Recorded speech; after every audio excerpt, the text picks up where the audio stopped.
Mas como a Leroy ali na época, por ser muito avançada na questão de trabalhar o ágil, trabalhar o produto em alguns aspectos, eu falei, cara, eu queria ir para uma que nasceu assim, né? Para uma empresa que nasceu assim. E aí eu fui para o PicPay justamente para ter essa imersão de produto mesmo, né? Tipo, aprender produto. E foi muito rico, assim. Eu acho que o futuro do cripto, ele vai se interligar muito com tudo que a gente vai começar a fazer a partir de agora. Assim como a internet lá atrás era motivo de medo, de piada, hoje a gente tem internet na geladeira. Sim, né? A internet está em todo lugar. E a gente customizava os celulares da LG para o mercado da América Latina. Ainda não era smartphone. E eu lembro bem do dia que o diretor de tecnologia da LG falou: esse negócio de smartphone não vai para frente, a gente não vai investir nisso. Né? Que furada, né?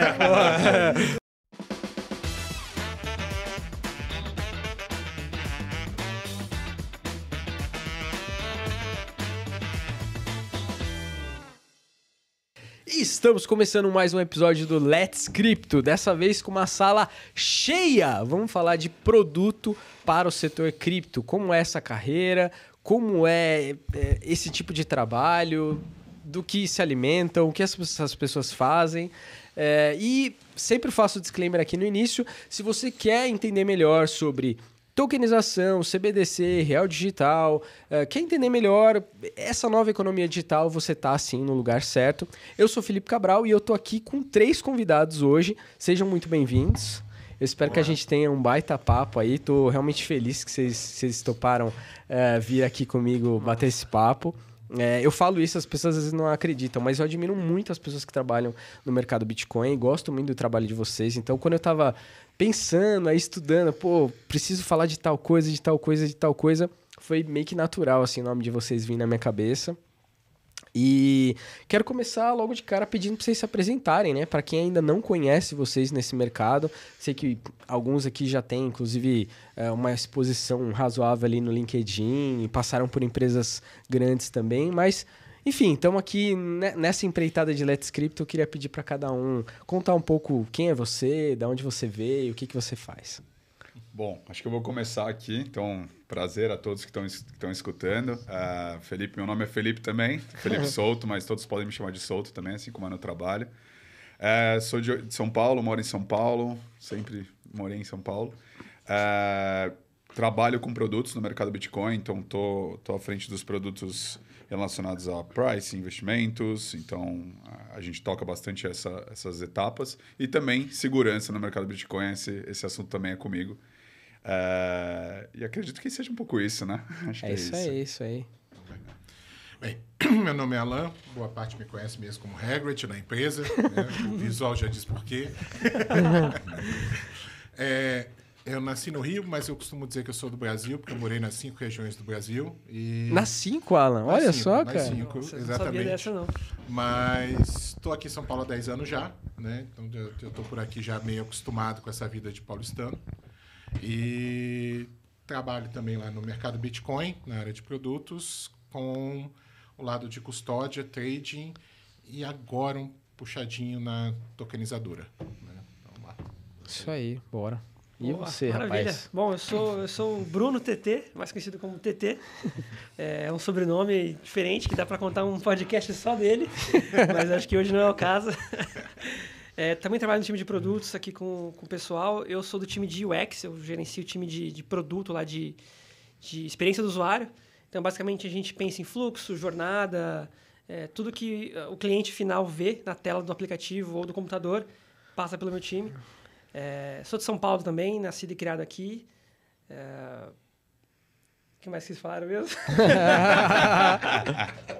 Não, acho que é isso, TT. A gente vai explorando mais aí. Eu esqueci de falar esse disclaimer, né? De que eu queria que vocês se apresentassem, mas assim, no dia a dia, né? É sempre o TT, o Hagrid, o Souto, né? Até que tem mais de um Felipe lá, então a gente acaba encontrando nomes aí para facilitar a comunicação. E aqui a gente tem representação aí de várias partes, né, da equipe de produto. A gente tem o Alan, que tem uma experiência grande, já gerenciou a equipe, que tem uma carreira aí super interessante. Eu quero até te ouvir em relação a isso também, Alan. Como é que foi sua trajetória aí até chegar no mercado Bitcoin? O TT, que está com esse chapéu de tela bonitinha, é o cara que faz as coisas, as interfaces ali, mas não é só isso, né, TT? Eu costumo fazer essa brincadeira, mas na verdade a gente sabe que o cara que cuida de experiência de usuário e de design vai muito além disso, por isso que você está aqui no episódio de produto, na real. Então, eu queria até que depois você comentasse essa diferença entre uma coisa e outra, né? Para tirar um pouco o estereótipo da cabeça das pessoas de que designer é só o cara que vai pensar a telinha. E o Souto, que já teve experiências também no mercado financeiro, que é um baita produteiro, assim. Esses malucos de framework, né? No fim das contas, acho que é um pouco isso. O cara que gosta de ferramentas de gestão de projeto. Então, estamos muito bem representados aqui, mas eu quero deixar um abraço também para as pessoas que estão longe, não puderam vir aqui. Eu fiz convite para mais pessoas, a gente não conseguiu ter a participação de todo mundo. Especialmente um abraço para o nosso gestor, que é o Paulo Milhel, e para a nossa head de delivery, a Andressa, né? Deixar um abraço para eles aqui também. E quero seguir para a próxima questão, que eu faço para todo mundo que senta aqui comigo e topa bater esse papo, que é o seguinte: em que momento da vida de vocês, né, antes da gente falar de trabalho, de projeto, de desafio, eu quero saber o seguinte: em que momento vocês se depararam? Pode começar até com o Souto, que ele já tá aqui me olhando, ele se apresentou primeiro, vamos meter ele na bronca aqui. Exato. Eu já escalei ele. Então, que momento na vida de vocês se depararam com esse tema blockchain, cripto? Qual foi a primeira, digamos assim, o primeiro contato? Ou até, se você quiser e puder, aquele momento eureka, assim, onde, pô, isso aqui é algo totalmente diferente, sabe? Rolou isso contigo? Explodiu sua cabeça em algum momento? Não, com certeza. Acho que bem no começo ali da pandemia, acho que talvez no começo, em março de 2020, até o final do primeiro ano ali da pandemia. Acho que todo mundo acabou ficando mais em casa e isso, acho que todo mundo começou a acumular um pouco mais de dinheiro, né? Porque você acabava não saindo, então você focava muito nesse acúmulo. E aí, querendo ou não, com a situação que a gente tinha ali, macroeconômica, a gente acaba diversificando e procurando outros tipos de investimentos. Eu tenho muitos amigos que trabalham no mercado financeiro, então a gente acabou, via grupo de WhatsApp e afins, discutindo muito sobre cripto. E aí eu comecei a me interessar muito, comecei a procurar muito, ler bastante o propósito disso, porque eu acho que um dos grandes problemas que a gente vai tratar é que cripto ainda é muito mistificado ali, né? Você precisa entender um pouco melhor como que é a estrutura, para que serve, qual o objetivo, por que foi criado principalmente, que responde muito dessas perguntas. Então, acho que nessa fase, assim, no começo da pandemia, eu comecei a buscar isso e investir em cripto. De forma tímida no primeiro momento, mas depois aumentando os aportes, porque quanto mais você sabe, mais você acaba investindo. E o principal, eu quis botar toda a estratégia que eu tinha de investimentos mais arriscados em cripto, porque eu particularmente não leio sobre a bolsa em si, né? Eu acabo não me interessando. Você não é o cara que acompanha o mercado financeiro todo dia ali. Exato. E então eu resolvi todo o capital que eu ia destinar para investimentos mais voláteis, que seria a bolsa comparado com uma renda fixa, né?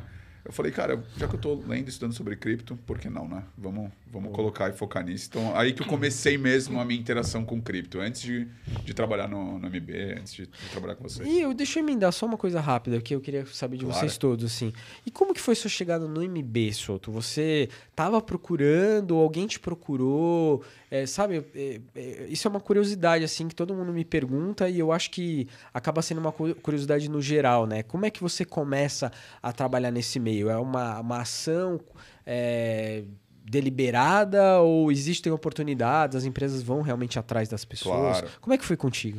Cara, acho que as oportunidades elas existem, mas desde que eu estava no PicPay, eu já, por esse interesse prévio que eu acabei de comentar com vocês em cripto, eu já estava procurando oportunidades nesse setor, porque eu acho que é um setor que vale a pena investir tanto o meu tempo em trabalho quanto o meu dinheiro que eu tenho também, né? Então, eu já procurava nisso e acabou juntando ali, tinha a oportunidade aberta no mercado Bitcoin, conversei inclusive com a Vera e com a Andressa, um beijo para a Vera também, para entrar no mercado Bitcoin. Então foi bem nessa sincronia. Era uma coisa que eu já trabalhava numa fintech, ou seja, já trabalhava ali com produtos mais financeiros, mas que eu tinha esse interesse fora do trabalho por cripto, então acabou juntando.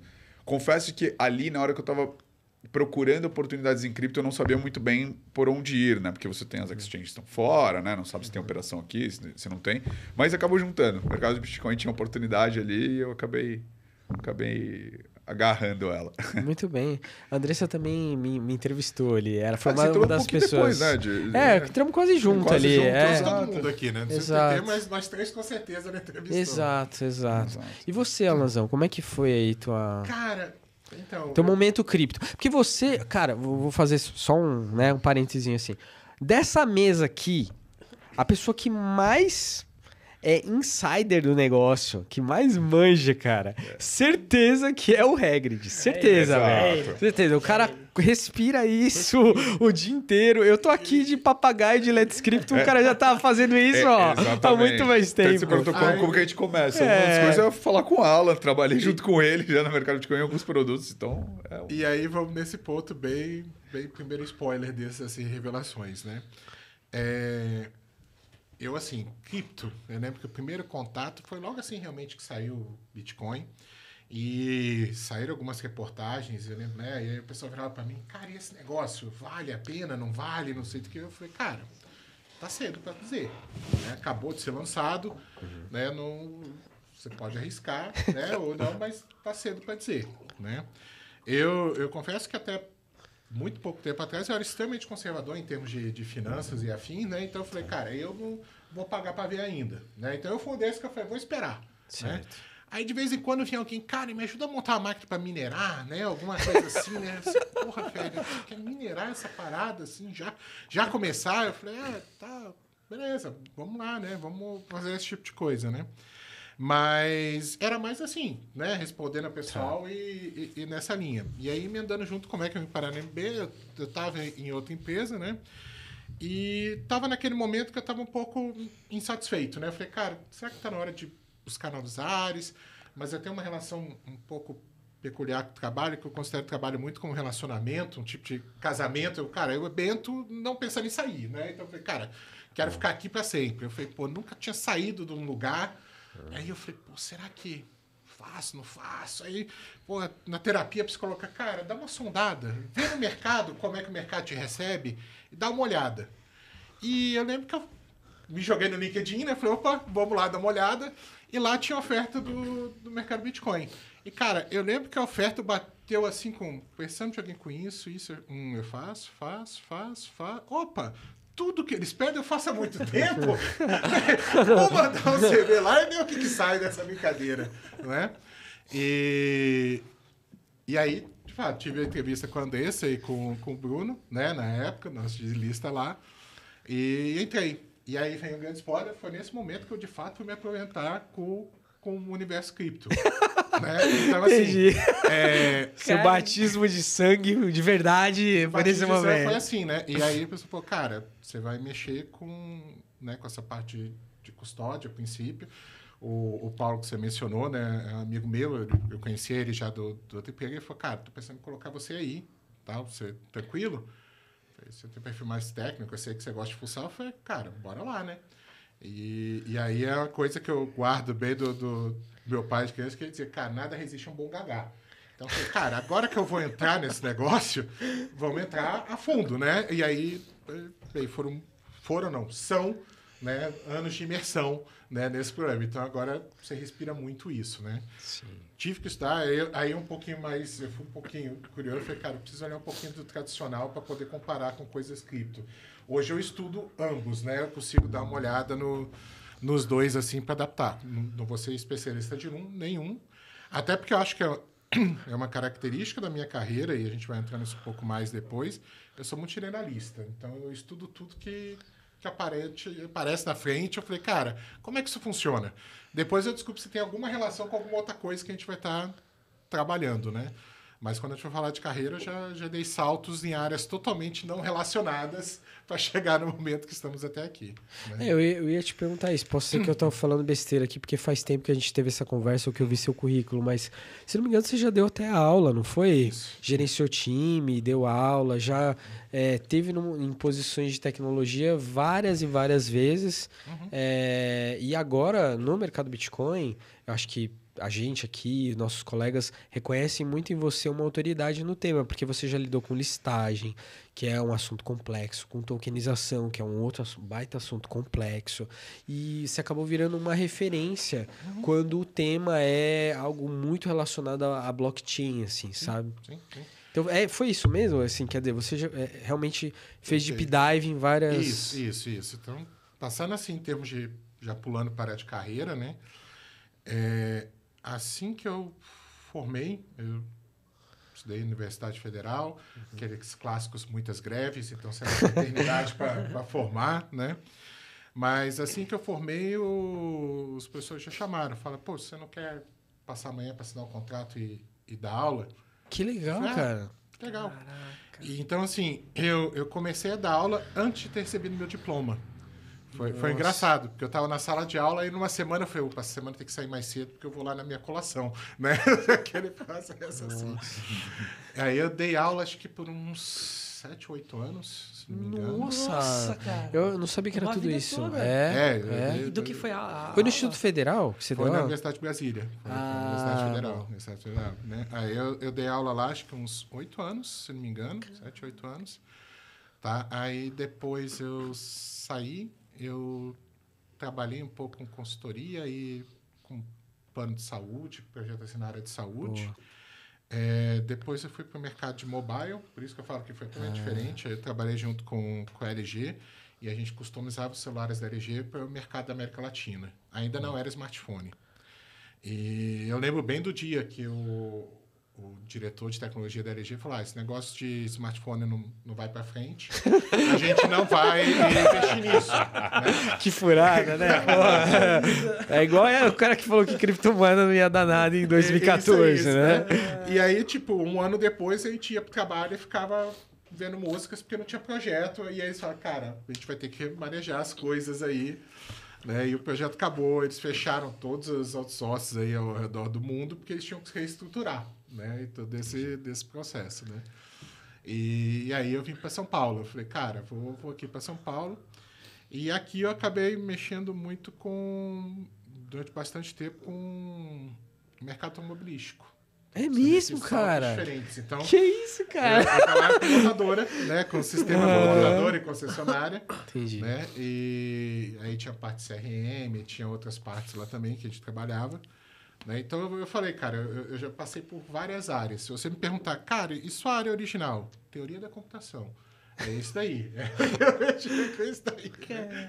Mas esse lance você está mudando sempre, eu digo, é muito generalista de fato, né? Então você pega e, cara, estuda. É uma coisa nova, eu tenho que aprender, né? E quando eu vim para cá, eu falei, cara, eu fui estudar o algoritmo de criptografia de blockchain. Comecei assim, né? Aí depois pensei, não, a gente não precisa chegar tanto, né? Eu falei, então beleza, então volta 2 casas e vamos estudar as outras coisas no processo, né? Muito bem, excelente, Alan, muito bem. Vamos falar mais disso já, que eu quero ver esse cara aqui, porque ele não falou. Isso, Que na verdade não, ele não falou que na real ele assumiu um baita desafio esse ano, que é de justamente coordenar essa área de design, experiência de usuário, né, do ponto de vista de interfaces ali no MB. Que não é um desafio pequeno, né, TT? Então, queria que você contasse um pouco aí, principalmente essa parte de primeiro contato com cripto, qual foi seu momento eureka, e se puder também já dar uma palhinha de como é que está sendo essa questão, esse chapéu novo aí de coordenar uma área e pensar a experiência de usuário, experiência de produto para o setor cripto. Show de bola, cara. A minha entrada no mercado cripto foi bem atrelada à vaga no MB. Então, antes eu conhecia, eu como um bom nerd que sou, o Alan sabe, conhecia, eu via, mas nunca foi uma coisa que me chamou muita atenção. Então, eu já investia antes, mas sempre no mercado tradicional. Eu sou um cara que hoje, apesar de investir em cripto, eu sou holder.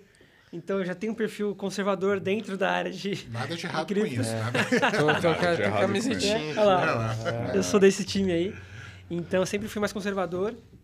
E eu comecei a estudar mais e entender mais quando eu entrei no MB. Já tinha um amigo que trabalhava aqui já no MB, o Quinteiro, da área de marketing. Ah, você conhecia o Quinteiro antes? Conheci o Quinteiro de Legal, antes já. É fera. Ele é super bacana. E ele falou assim, TT, tem uma vaga aqui, você não quer mandar currículo e tentar? Vai que você... Eu falei, caramba, será? Mas cripto? Esse negócio é meio pirâmide, né? O que é isso aí? Que belo jeito de começar, hein, meu amigo? Esse negócio é meio pirâmide, né? Não é? E aí? Não, lê um pouquinho, vamos conversar com o pessoal, vamos ver, vem ver o que é, vem ver o que é. Eu falei, tá bom, né? Não perdendo nada, vamos ver o que é. E aí fui lá, conversei com ele, conversei com a Ana, que era diretora da época de marketing. A vaga não era para o time de produto na época ainda. Tá. Era para o time de marketing mesmo. Eu tenho um background antes de produto de design gráfico. Tá. Então, eu fiz muita marca, muito branding. E para mim, a vaga era uma regressão, assim. Era um passo para trás na minha carreira. De cara, você encarou dessa forma. Tipo, olhou assim meio... falei, puta, eu vou voltar pro time para fazer marketing. Não, sabe, eu já saí dessa área, não é uma coisa que eu quero. Aí eles vieram com o chaveco e falaram assim, não, mas você consegue aqui dentro evoluir e migrar para a área de produto. Falei, interessante, né? E eu, com o meu background, eu trabalhei muito em agência, estúdio de design. Então, os projetos que eu fazia era começo, meio e fim, entregava próximo. Então, eu tive muito projeto.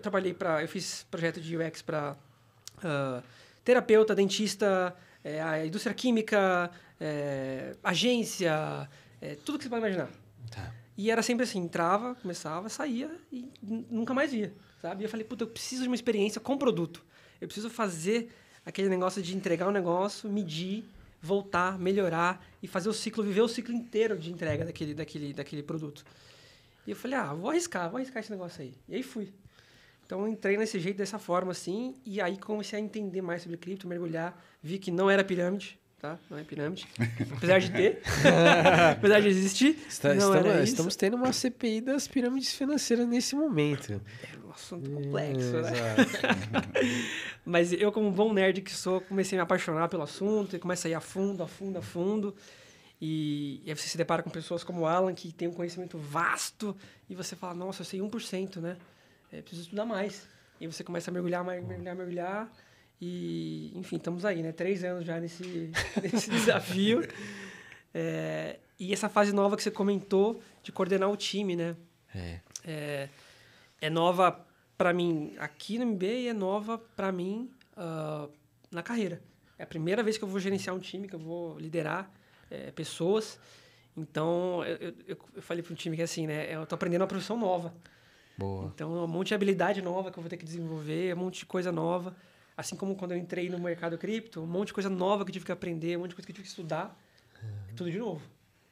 Então, eu ainda faço a parte de produto, de UX, de design, mas agora é meio a meio. Então, eu preciso aprender a liderar e continuar aprendendo coisa cripto, que toda semana é algo novo que aparece, né? É um desafio novo. Eu estava 2 anos e pouco no MB, trabalhando, achando que estava mandando bem. E, de fato, estava rolando. E aí chega um projeto novo de uma coisa que eu nunca ouvi falar, é o staking. E aí eu preciso aprender tudo de novo. Que diabo que é staking? É churrascaria? Steak do... Staking de carne? Steak? O que é isso? Não sei, tem que aprender. Isso não é uma terça qualquer, cara? É isso, né? Em cripto é isso, né? Todo mês lança um negócio novo, você tem que aprender, mergulhar. E isso eu acho que é parte do que apaixona todos nós, né? Sim. É um assunto novo Com todo certeza. dia, uma mudança nova todo dia, uma revolução todo dia. Isso é muito legal. E daí, se a gente sentar aqui daqui 1 ano, vai ter mudado completamente tudo novamente e assim seguimos, né? Já falou, nossa, lembra quando a gente pensava daquele jeito? Exato, exato. Hoje tem staking, amanhã pode ter algo que nem tem nome ainda, né? DeFi, por exemplo, nem começou ainda a ter produtos tão... dominar o varejo, assim, né? Daqui a pouco a gente vai ver outras coisas. Mas, nós estamos aqui num papo que é de produto. É time de produto, carreira de produto, produtos para o setor cripto. Eu acho que não tem ninguém melhor. Eu não quero ficar fazendo essa roda toda hora, mas eu vou ser obrigado a fazer agora de novo. Que é o seguinte, não tem pessoa melhor para responder essa pergunta do que o Souto, porque ele realmente leva esse troço muito a sério, cara. Que é a carreira de produto, né? E então eu já quero começar com essa pergunta, Souto, que é assim, você que é um cara que já fez mentoria, se dedica realmente a isso, eu tô brincando aqui, mas é coisa séria também, né? E você é uma referência nisso lá no MB.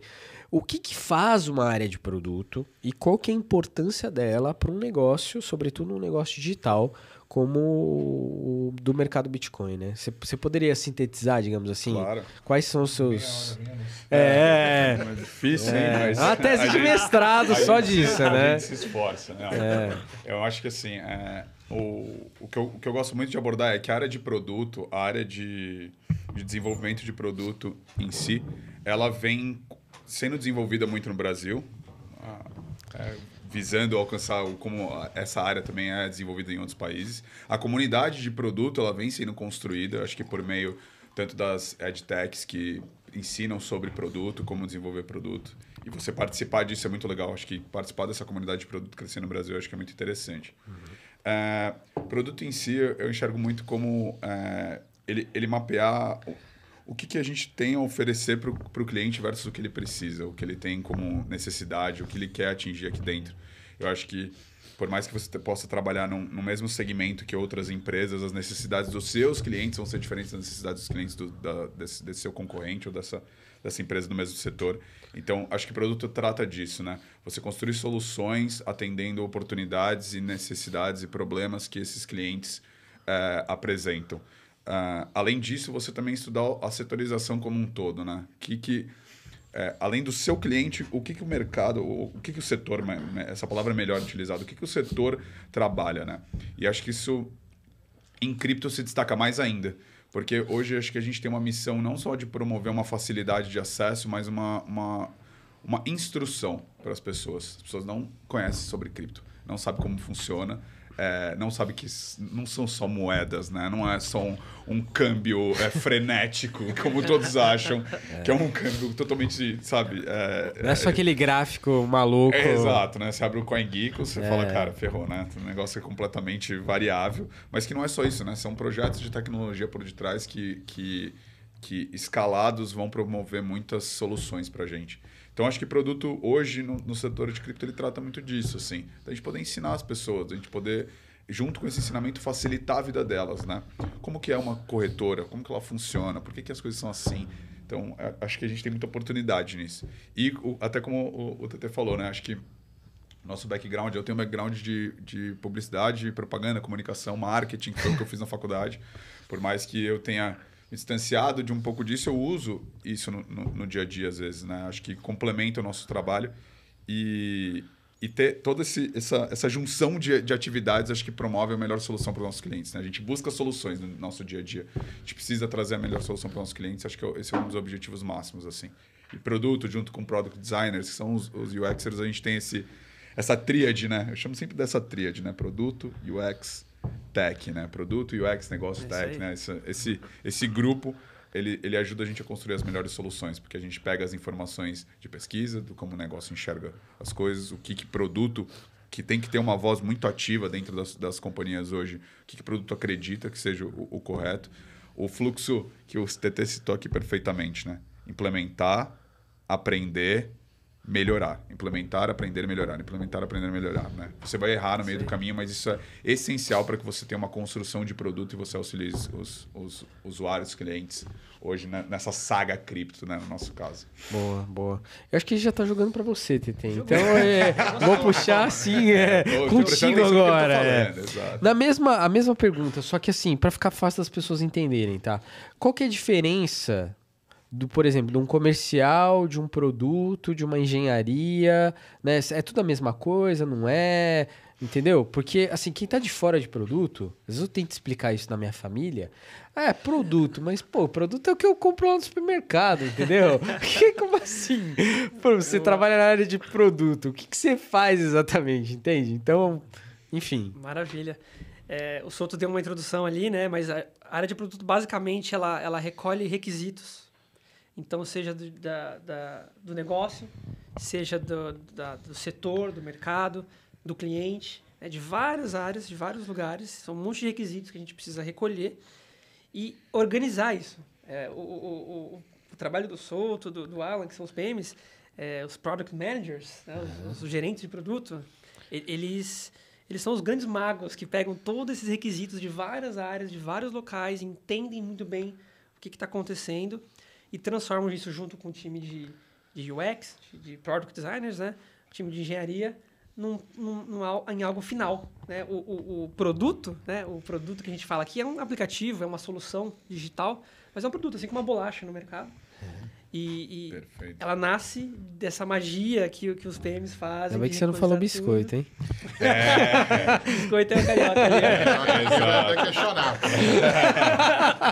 Cara, esse exemplo é muito bom, TT, porque eu trabalhei no varejo e a área de produtos era a comercial, ou seja, que viabilizava que a gama de produtos no varejo fosse apresentada para os clientes. E quando eu vou traduzir isso para minha família, eu falo, olha, não tem uma pessoa no varejo que garante que tenha um cereal ali, uma sequência de bolachas diferentes para te oferecer. Os nossos produtos são as funções do aplicativo, no fundo. Cara, eu acho que você foi cirúrgico. Eu ia até comentar isso, mas se puder já comentar mais um pouco Claro. aí você, seria bom.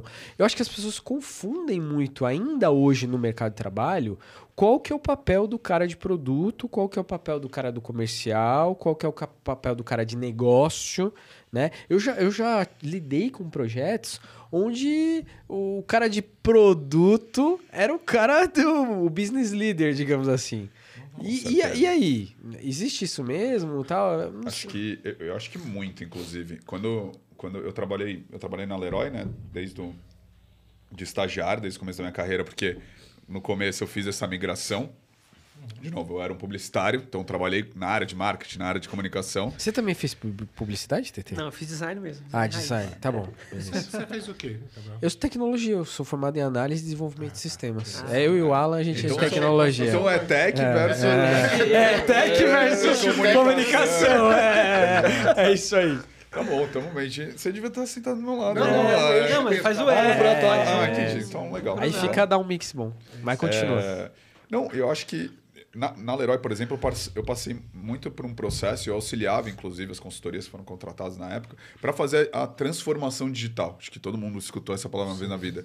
Por quê? As startups, no modelo... Vou falar o ágil aqui, mas não precisa ser necessariamente o ágil, mas no modelo startup de construção de produto, tech, com os ideais que a gente pratica hoje dentro dessas empresas, elas estavam ensinando indiretamente as empresas mais clássicas a trabalhar dessa forma porque é produtivo, entrega melhores resultados. E acho que passar pela transformação digital na Leroy em específico mostrou isso, né? Você tinha uma confusão ali, né? Você falou, cara, mas... um product manager, mas e o cara de negócio, ele também não é desse produto? Como que é essa relação? Quem que toma a decisão no quê aqui? Exato. Como que acontece isso, né? E eu acho que essa adaptação, essa transformação digital nas empresas que não nasceram tech, não nasceram digitais, ela causa, é normal ter essa confusão. É uma nova abordagem, uma nova forma de trabalho em algumas perspectivas que a gente precisa se antenar e implementar ali, no caso, né? E isso, como toda implementação, gera dúvida, gera questionamento. Acho que não tem como fugir muito disso. E acho que é bem nessa linha, assim. Acho que a gente percebe essa transformação nas empresas. Eu já trabalhei em lugares que nasceram assim como o mercado Bitcoin, no tech, na estrutura de startup, nesse novo modelo, nessa forma de trabalho. Porque se você for ver o nosso cargo, assim... o nosso chapéu, né? Que era o que o ágil traz. O chapéu, ele não é um cargo que está descrito ali no sistema do SAP e do RH, sabe?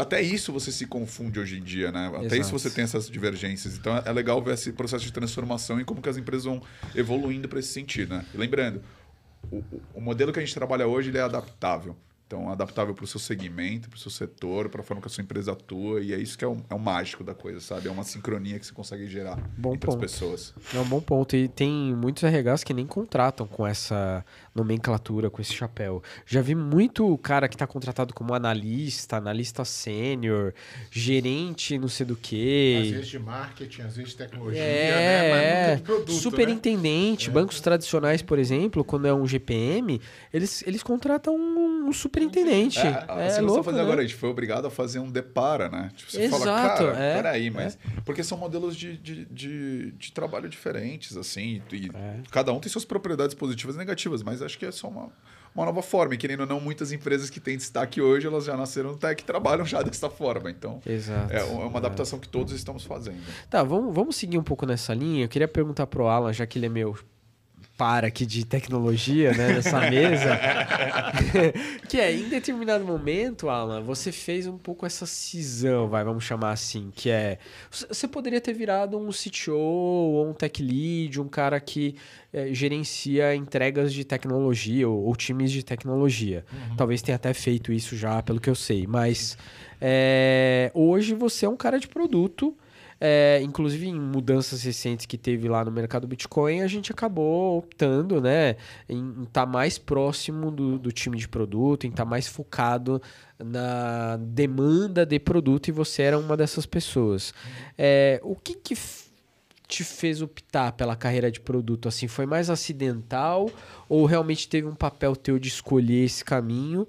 E já emendar assim, depois eu quero ouvir vocês também sobre isso, que conselho que você daria para alguém que está nessa dúvida entre fazer uma coisa ou outra, sabe? Desafio a mesma síntese de 30 minutos aí. Dá pra gente fazer. É só disso aqui, cara. Tá louco. Então, o começo acho que foi acidental, tá? Eu tinha entrado numa empresa, processo seletivo para ser desenvolvedor, né?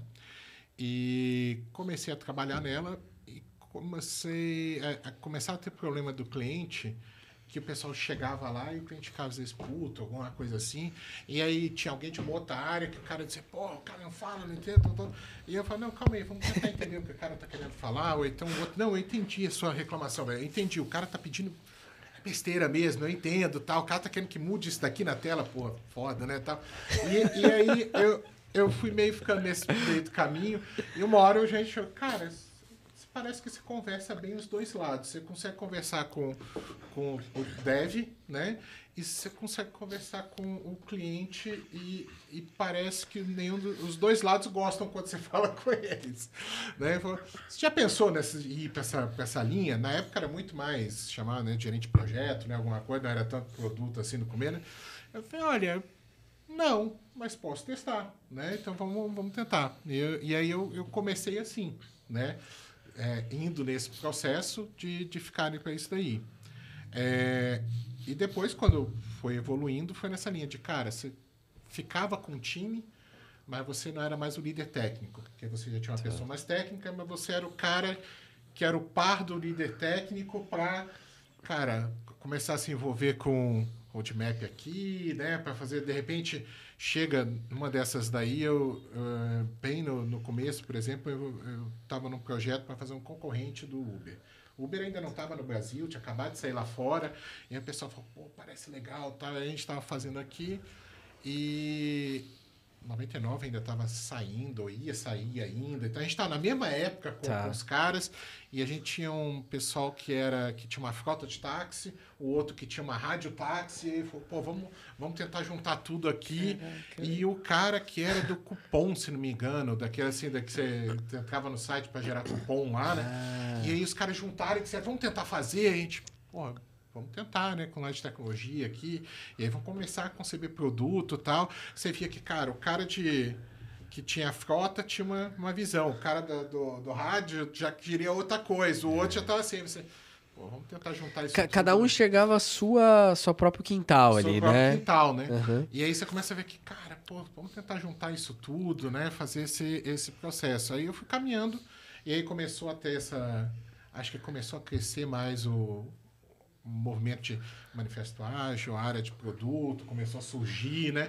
E a gente começa a pensar, cara, quem nunca esbarrou no livro do Kagan, né? Ou do Torres, aí você começa a dar ali, você...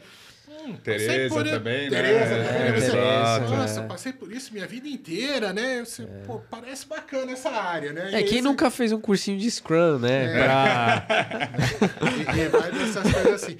Mas eu acho que tem uma coisa que eu gosto de pensar, e aí também até acho que pelo lado de eu ter tido alguma experiência de gestão de pessoas, que acho que assim, apesar do nosso nome de manager, né?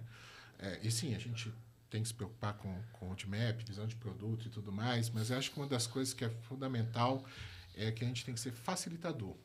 Se o seu trabalho está sendo bem feito, você é o cara que menos aparece, porque todo mundo está trabalhando, você está né? Você tá meio, um pouco orquestrador, mas assim, você tá ali e a orquestra tá fazendo o show dela, Sim. né? Mas você tá ali só ajudando a garantir que tá tudo no ritmo Perfeito. tranquilinho, sabe? Então, Isso aí.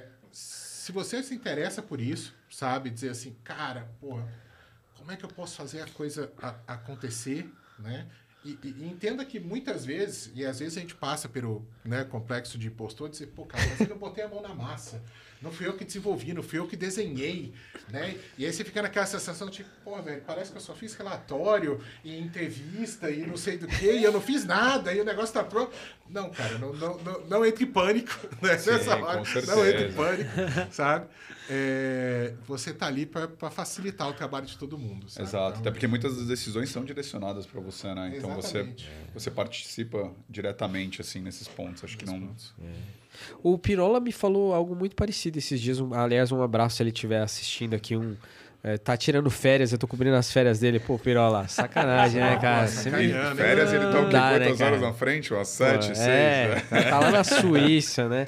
Mas se estiver escutando a gente, um abraço pra você. E ele tava me falando isso, que assim, cara, no fim das contas, a gente é o grande facilitador, é o grande follow-upper, é o comunicador. Você tem que mais fazer a gestão das pessoas ali, facilitar a comunicação, criar sinergia entre todo mundo, do que propriamente, sabe, ficar a mão na massa em tudo, até porque você não dá conta. E esse cara, que é o centralizador, o cara que quer realmente ele fazer, que às vezes até um problema do ego da pessoa, esse cara é o que mais vai fazer coisa errada, o que mais vai se dar mal no jogo. Porque hoje o mercado Total. tá muito diferente de uma empresa de 1900 e bolinha. Sim. Eu adiciono também uma característica muito importante, assim. Pelo menos eu sempre cito isso. Mas acho que tem que ter ser um bom gestor de expectativas, assim. O PM ele é um cara que ele vai permear nisso com diferentes frentes, com tech que tem necessidades totalmente diferentes de design e totalmente diferentes de negócio. De negócio. Então, de novo, você permear essa tríade assim, que eu acabei de comentar, gerir expectativas, acho que é essencial para uma pessoa que segue muito nessa carreira, assim, ou que curte mesmo a carreira. Sim. Você vai se deparar com isso e isso toma o seu tempo. Muito bom. Isso toma o seu tempo, assim. Tem uma coisa que eu acho super importante também, e eu acho que é uma das coisas mais difíceis que os PMs passam, assim, e eu tô sentindo isso agora com esse papel de liderança um pouco mais, que é o pisar em ovos. Você precisa conversar com várias áreas diferentes que têm objetivos diferentes, visões diferentes, e você precisa conciliar todas elas. E você não pode chegar para uma e falar aquela outra área falou isso, aquela outra área falou aquilo. Não, você tem que ser aquela pessoa que vai ouvir tudo para você pegar tudo, absorver e falar assim, como que eu passo isso para aquela outra área sem que fique uma coisa, Exato. né? Então é o que o Alan falou, é um orquestrador, né? Eu preciso Filtrar até um pouco, né? Exato. Para você que fazer não isso, vai. você tem que gerir expectativa. Você falou de conciliar, você tem que gerir expectativa. Não tem como fugir. Vou usar o lado nerd, né, nessa hora assim, mas coincidência é porque eu realmente recentemente acabei vendo até uns animes de orquestra e aí isso faz essa coisa. O cara que tá tocando, você tem normalmente alguém de referência lá, mas você tem que garantir que todo mundo que toca o violino tá em harmonia. Mas não é só a harmonia entre o violino, é o cara do violino e o cara da flauta ali na frente. E tem um outro cara que tá dando ritmo lá no tum, tum. Exato. Então, todo mundo tem que estar em harmonia. E cada um tá fazendo a sua própria coisa. Exato. Sabe? Então você tem que estar muito... Que é muito diferente da coisa do outro, né? Exatamente. Exato. E eu diria uma coisa que eu acho muito interessante também, Alan. Acho que os PMs eles vão ter que ter maturidade, porque além deles fazerem tudo isso que a gente comentou, de gerir toda essa sincronia, vai ter uma hora que a gente vai se deparar, eu vou olhar pro Cabral, olhar pro Alan e falar, cara, a gente precisa sincronizar eu e você. A gente. Porque você tá tocando uma coisa que vai me impactar, não seja agora, ou seja daqui a algum tempo, mas vai me impactar e eu tenho que prever isso do meu lado. E você tem que prever o que eu tô fazendo do seu lado também. E às vezes a gente se esquece disso. Porque o produto é o mesmo, né? É um pouco aquela coisa... Porque a gente tem features de um grande produto, né? E aí cada serviço que a gente entrega, que a gente chama de produtos, mas eles interferem nesse grande produto. E quanto mais sincronizado seja o nosso fluxo do usuário, mais sincronizado seja a interação dos nossos produtos, mais a gente tem que ficar atento para eu tirar um tempo da semana e falar, Cabral, que você tá fazendo, cara? Me dá detalhes, porque se me impactar, eu tenho que prever isso aqui do meu lado e vice-versa. Então, a gente às vezes esquece, mas é muito importante a gente manter isso na cabeça. Tentando tangibilizar isso que você falou, Souto, seria aquele cara do chapter leader, assim? É o líder do capítulo que vai talvez fazer um scrum de scrums ali. Exato. Trazer... Eu nem gosto tanto de definir assim, os casos que eu já escutei assim. O que eu mais escutei na vida foi... O PO, vou falar um bem que não existe mais hoje. O PO tá com uma squad, o PM tá com um grupo de squads, o PM vê as dependências entre as squads e os produtos dos POs. Isso eu sempre escutei na vida e tentei aplicar, mas não na prática. É o modelinho que tem nas mas empresas. Mas que ele se adapta porque a gente sabe que cada companhia vai trabalhar de um jeito. E não é a companhia que se adapta ao modelo, é o modelo que se adapta à companhia. Então... E uma coisa que aí eu vou puxar o nosso lado para costurar com o do TT, né? Ele normalmente tem uma visão privilegiada nesse aspecto, porque ele está pensando na experiência como um todo. Né? Então, ele tem uma experiência unificada do cliente nessa jornada que está sendo feita ali. Eu normalmente estou pensando, né, digamos assim, né, como se fosse o meu quadrado daquelas minhas coisas ali. Você está pensando nos seus produtos ali. Dificilmente acontece quando tem necessidade de intervir, mas no dia a dia eu não estou pensando, cara, será que eu estou fazendo aqui, às vezes está tendo algum impacto no seu ali? Deveria, obviamente, né? Mas a gente sabe que no dia a dia não. Quem está fazendo dá tempo, isso? Né? Não dá tempo. Quem está fazendo isso quando isso acontece? É esse cara daqui. Ele vê por uma perspectiva de usabilidade, que às vezes não engloba a técnica, mas é ele que vai alertar e falar, cara, vocês estão conversando aí, porque já vocês vão bater de frente e vocês precisam alinhar essas coisas. E aqui é particularmente especial, porque ele olha até para back-office, outros sistemas que o público do produto não olha. Exato. Então ele sabe até conectar o que está lá, a cozinha, né, com o front de loja ali, o que está acontecendo da porta para fora, né? Exatamente. Uma boa introdução do que você perguntou, né? O designer, ele faz só tela bonita? Né? Aí tá uma das respostas, né? Não, a gente precisa entender o todo. Porque se o Souto vai lançar uma feature que vai bloquear por algum motivo a feature que o Alan tá lançando, e aí? E aí? Né? E aí? Não dá? A gente precisa ter uma visão do todo, né? E quando o Souto lançar essa feature dele na cozinha, o que vai acontecer lá atrás? O que está acontecendo? Na hora de pilotar ali a panela, o fogão. Como que é? Vai ter que colocar um fogão novo? Comprar um liquidificador para fazer isso rodar? Como é que é? Então, essa visão do todo é muito importante. E de novo, voltando para a orquestra, né? O cara do violino tá tocando violino lá, e às vezes ele não tá vendo o que a menina da percussão tá fazendo lá, né? E precisa de alguém que veja tudo isso. Como é que faz para ficar tudo alinhado, né? Esse é o mais difícil, eu acho, de trabalhar com produto, né? Você tá constantemente lançando coisa nova, melhorando coisas, mas garantindo que todas essas coisas estão sincronizadas. Porque você tem uma plataforma aberta ali, né? Um aplicativo é nosso, tem uma plataforma aberta e a gente vai subindo coisa. E a gente precisa se conversar, assim. Exato. É bom a gente até botar um alarme toda semana. Falar com um Alan. Falar com o Cabrão. Deixa eu ver o que os caras estão fazendo. Né? Total. Ô, Souto, e você que é um cara que já falou aqui que veio do marketing, veio do marketing, assim, de formação, né? Mas eu realmente enxergo você como o cara que abraçou a carreira de produto de uma forma muito consistente, assim, né? Poucas pessoas que eu já trabalhei realmente abraçaram com essa intensidade que você abraça, porque você quer entender, você também passa esse conhecimento para as pessoas, tal. Teve algum momento na carreira que você teve que fazer essa escolha, assim, não, eu vou abraçar isso daqui, isso que eu quero para mim, produto é o que faz sentido, tal, né? Eu sei que eu tô voltando à pergunta que estava ali com o Alan, mas é mais porque também eu queria esse teu olhar de que conselho que você daria para quem tá na dúvida aí, escolher esse caminho, sabe? Eu acho que a minha decisão de produto, ela foi mais baseada, não vou falar numa frustração, mas num desalinhamento com o que eu imaginava que o marketing seria na prática. Certo. Eu diria assim. Porque eu marketing é os caras que vendem, é isso? Os caras que fazem... nem a venda não é, né? Cara, eu vou chamar de guarda-chuva ali, né? Do que for, mas são tantas esferas dentro do marketing que até é injusto falar marketing como um todo, né? Só interromper, a galera do MB de marketing estiver vendo, é uma piada, tá, gente? Você não pegou aqui a ironia, desculpa. Continua. Acho que, assim, eu comecei num varejo, né? Num varejo de home center, de material de construção.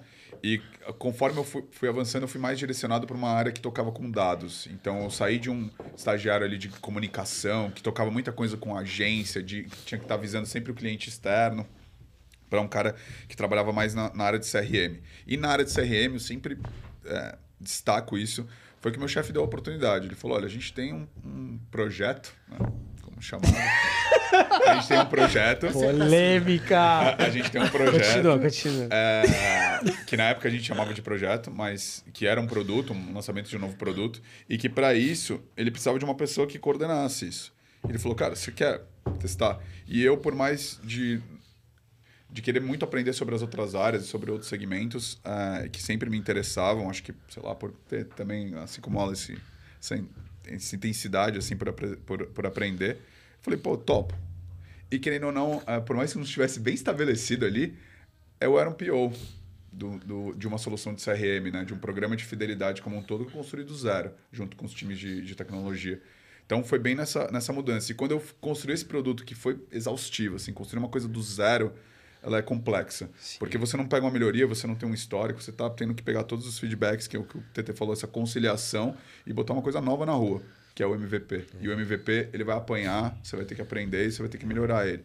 E foi ali que eu falei, cara, eu gostei discovery, bastante. Né? Exato. E foi ali que eu falei, cara, eu gostei bastante disso. Curti pra caramba. E aí, dentro da própria Leroy, eu fui evoluindo para ir para a Digital Factory da Leroy, que era responsável ali pelos principais produtos que eram lançados para o cliente final na plataforma do site, que, querendo ou não, é o centralizador praticamente de tudo ali no varejo. Tá. Então, foi nisso. Mas como a Leroy, ali na época, por ser muito avançada na questão de trabalhar o ágil, trabalhar o produto em alguns aspectos, eu falei, cara, eu queria ir para uma que nasceu assim, né? Para uma empresa que nasceu assim. E aí eu fui para o PicPay justamente para ter essa imersão de produto mesmo, né? Tipo, aprender produto. E foi muito rico, assim. Foi muito rico. Então, só foi melhorando o meu relacionamento que eu tinha com o produto. Assim. Acho sensacional você trabalhar com áreas diferentes e pensar em soluções que tocam assuntos totalmente diferentes da minha formação.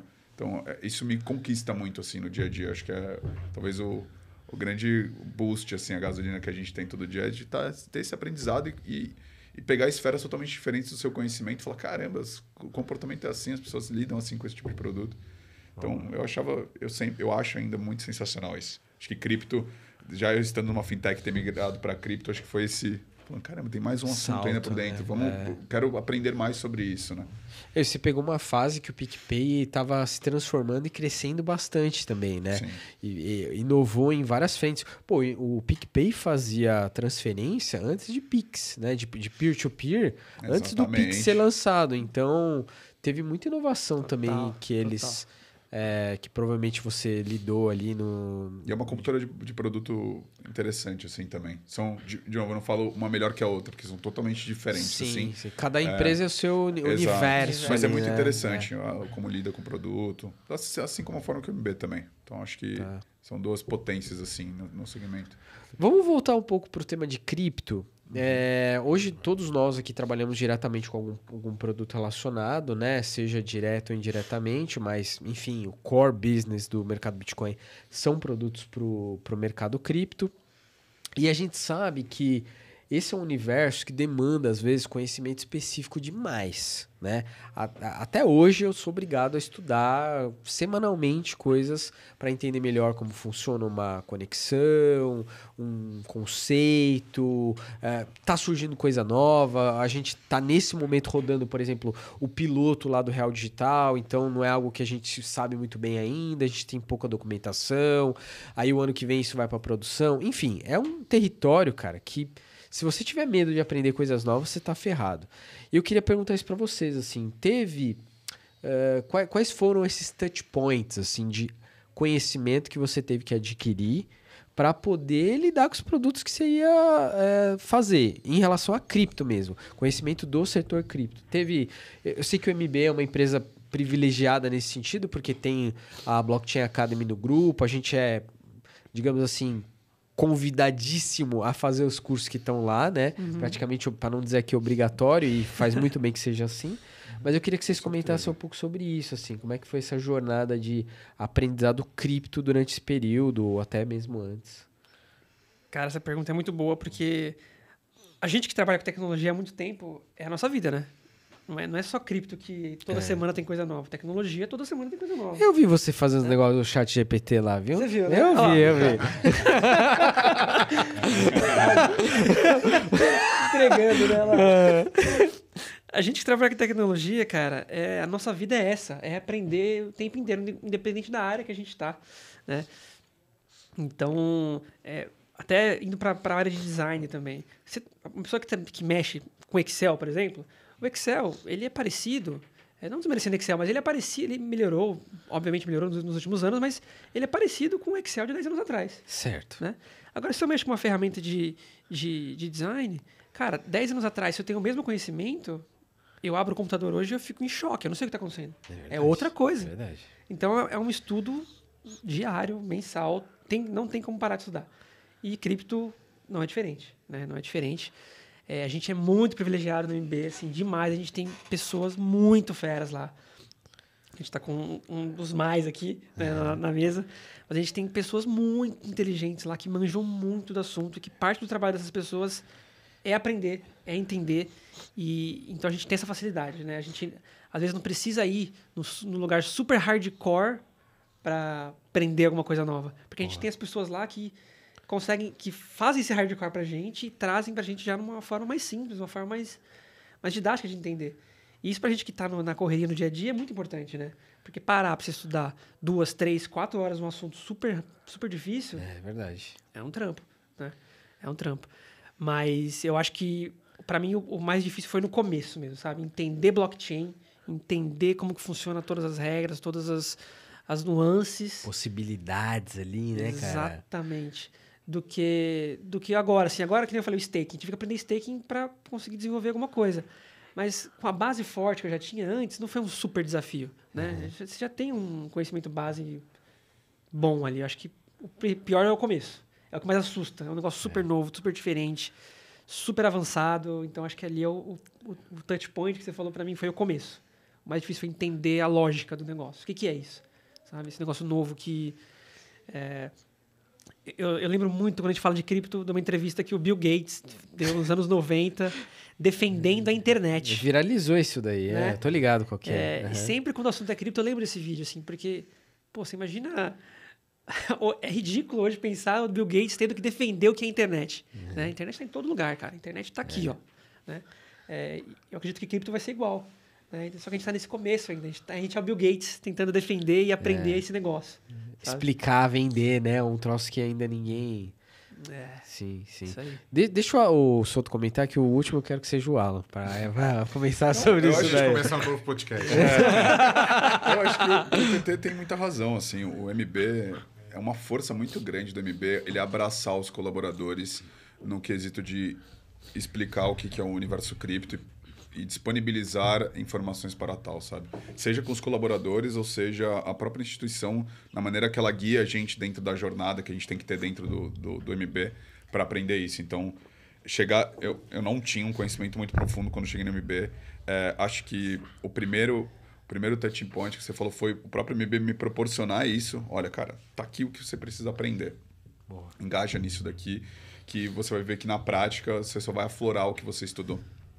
As pessoas que, muitos que já estão lá há algum tempo, ou até os recém-chegados que são entusiastas de cripto também, porque o MB atrai isso muito também, para você trabalhar lá, né? Querendo ou não, os entusiastas de cripto, eles vão procurar isso. Exato. E eles vão se destacar no momento que eles querem entrar na empresa. E por último, a prática, né? Eu acho que, por exemplo, eu sempre trabalhei com produtos de segurança e fui migrando de uma forma gradativa para produtos que tocavam mais o core do mercado Bitcoin. Então, pricing, toda a parte de investimentos. Então, isso me ensinou muito assim, no dia a dia. E isso troca com todo mundo. Com o dev, porque ele vai te dar uma visão operacional de como que a coisa funciona ali no detalhe. Você fala, isso te abre muito a mente para você entender ali no detalhe por que as coisas acontecem de certa forma e não de outra. O produto em si, porque você colhe o que o cliente, o usuário te devolve. Então, você aprende muito com ele. Você tem que aprender, senão você não está fazendo produto. E acho que, por último, essa troca com as pessoas mesmo. Os próprios colaboradores ávidos por cripto que vão ensinando uns aos outros. E isso a gente cria muito uma conexão para evoluir e executar as coisas com uma perfeição maior. Boa, Com boa. certeza. Eu acho até que é quase o equivalente a uma pós, assim. Você trabalhar, sei lá, 2 anos no MBA, tendo que lidar com N coisas. Porque quem tá de fora, Total. para adquirir... Eu tava conversando isso com o Juan esses dias. Encontrei ele no Blockchain Festival, a gente almoçou e tal. Ele falou assim, Cabral, a gente sai muito pronto, assim, de trabalhar 1 ano no mercado Bitcoin. Porque você tem que lidar com tanta coisa ali, com tanta variável, vertente, aspecto técnico, coisas que estão sendo lançadas, parceiros, N situações, que você, cara, pode trabalhar com o que você quiser no setor cripto, blockchain, fora dali, depois disso, entendeu? E você, Alanzão, o que é... Vamos lá, agora... Vamos iniciar uma nova série agora. Não, porque você... Sabe por quê? Vou explicar aqui pra audiência, que é o seguinte. Você é o cara que tem que lidar com as coisas mais early stage lá do negócio, né? Eu não tô falando informação privilegiada aqui, mas esse cara aqui acaba tendo que lidar. Ah, surgiu um meme coin, ninguém tá nem sabendo. O Alan já tá sabendo. É mais ou menos por aí, né? Como que é isso, cara? Então, cara, vamos lá. Eu vou passar pelo começo e depois reforçar algumas coisas dos nossos colegas e chegar no estágio que a gente está agora, né? No começo, né, quando eu entrei, eu falei, cara, entrei com conhecimento muito limitado. Bora ver, né? E nessa época, cara, fui começar a ir atrás de curso, né? Porque eu fiz um curso da Coursera de blockchain, que vinha básico lá de criptografia, como é que fazia, assinar, falei, pô, legal, bacana, né? O pessoal já recomendava, estuda isso daqui, opa, dá estudada. Alguém me indicou no MB o Whiteboard Crypto, né? Hoje ele já não gera mais tanto conteúdo, mas, cara, eu acho que eu consumi todo o conteúdo que aquele cara tinha gerado até ano passado, né? Assistindo, que é extremamente didático, né? Daquelas coisas ali. Você começa assim, e aí, como você fala, você começa a se envolver com o trabalho, né?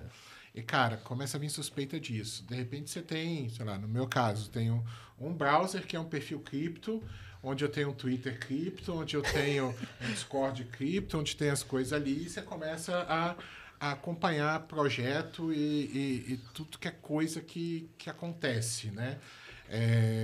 Hoje a gente está no cenário que nós falamos, poxa, quando você entra no MB aí também, você tem um onboarding já, que aí algum representante lá da nossa Crypto Community vai lá e apresenta o universo cripto. Não importa qual área da empresa que você vai mexer, você precisa saber um pouco de cripto. Então, você vai lá e a gente apresenta.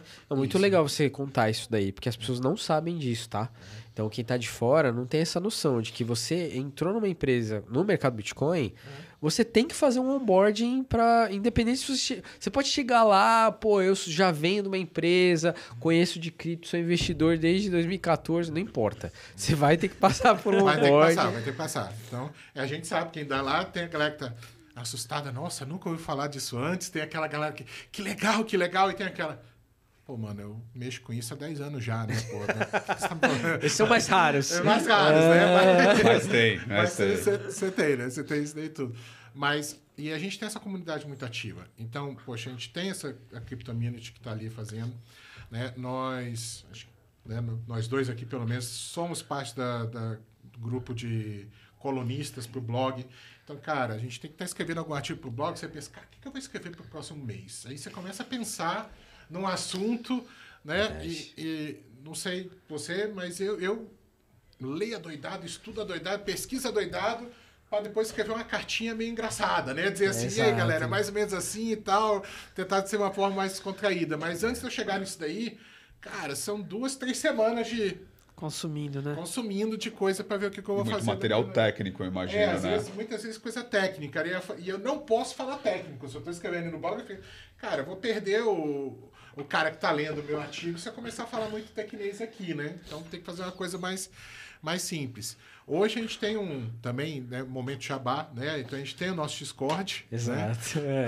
Nossa comunidade MB! Nossa comunidade MB lá no Abraço Discord. pro Caio! Caião, fera, tá sempre lá. E lá o pessoal da área de research também tá interagindo com muita frequência. Então, por exemplo, a gente tem um grupo de estudo semanal. Hoje de manhã a gente teve um, né? Então, tem lá. Então, pô, tem discussão de carteira recomendada pelo momento dos analistas lá. Tem toda semana um giro cripto. Então, a gente tem muito evento Os pessoal da MB Startups agora começou uma linha de quero ser um unicórnio. Semanal, né? né? Semanal. É. Então, assim, a gente gera muito conteúdo, né? E para gerar esse conteúdo, a gente precisa estudar muito. E realmente tem assim, cara, eu vou dizer, poxa, às vezes chega, como você falou, uma demanda de produto que a gente fala, cara, eu não faço ideia de como resolver isso. Literalmente, porque assim, tem coisa que você bate o olho e você diz, cara, tranquilo. Já fiz, já vi, tenho referências. Tem referência, esse produto é Tá assim, fácil, tem que fazer isso e tal. Ou você dá aquela estudada e você diz, opa, não, fez sentido. Né? A gente estudou Merkle Tree, né? E falou que era... É verdade. Beleza, né? Até ano passado não tinha ideia do que era. Eu falei, pô, mas preciso entender. Fui lá e... Beleza. Mas às vezes chega uma coisa que a gente está na crista da onda, né? Eu falo, a única coisa que talvez concorra com a gente, eu acho que é a IA hoje em dia. Né? Em termos de dizer, cara, eu quero estar no negócio que todo dia eu acordo e tem uma coisa totalmente diferente. Sim, exatamente. Tipo, todo dia eu leio notícia, cara. É isso aí. Todo dia tem notícia. E às vezes você tem assim, preciso fazer isso, preciso fazer aquilo. E em termos de pessoas, né? Vocês falam aqui, eu falo, cara, todo dia eu converso com alguém do MBA que sabe muito mais do que eu. Então, assim, você vai conversando e cada um tem uma área de interesse ou de especialidade que você, caraca, aumentei mais um pouquinho meu conhecimento, subi mais um pouquinho. Se eu pensar em entender mais desse assunto, vou falar com fulano. Aí, até chegar num ponto de eu dizer, fulano, é mais ou menos isso, né? O cara, é isso aí, ela. Beleza, o básico eu tô sabendo. Deu certo. Daquela ali. Então, a gente tem esse desafio constante e acho que é uma das coisas que, literalmente, dá mais tesão em trabalhar com cripto, em produto na área cripto, é isso. Verdade. Você pode acordar e você tem um desafio, né? Eu sei porque, pô, às vezes você trabalha com o tradicional, eu falei, pô, CRM, né? Que você mencionou ali mais cedo, né? Cara, tem desafios na área de CRM. Obviamente Sim. tem, né? De processo e produto ali. Mas, normalmente, existem as ferramentas mais consolidadas no mercado e tem alguém pensando como inovar aquilo dali. Certo. A gente está no mundo que não tem uma ferramenta consolidada no mercado. Tem 100 ferramentas no mercado, algumas são mais populares que as outras, mas ela pode estar super consolidada hoje e ano que vem deixar de existir. Exato. E daqui 6 meses, algumas faliram completamente, né?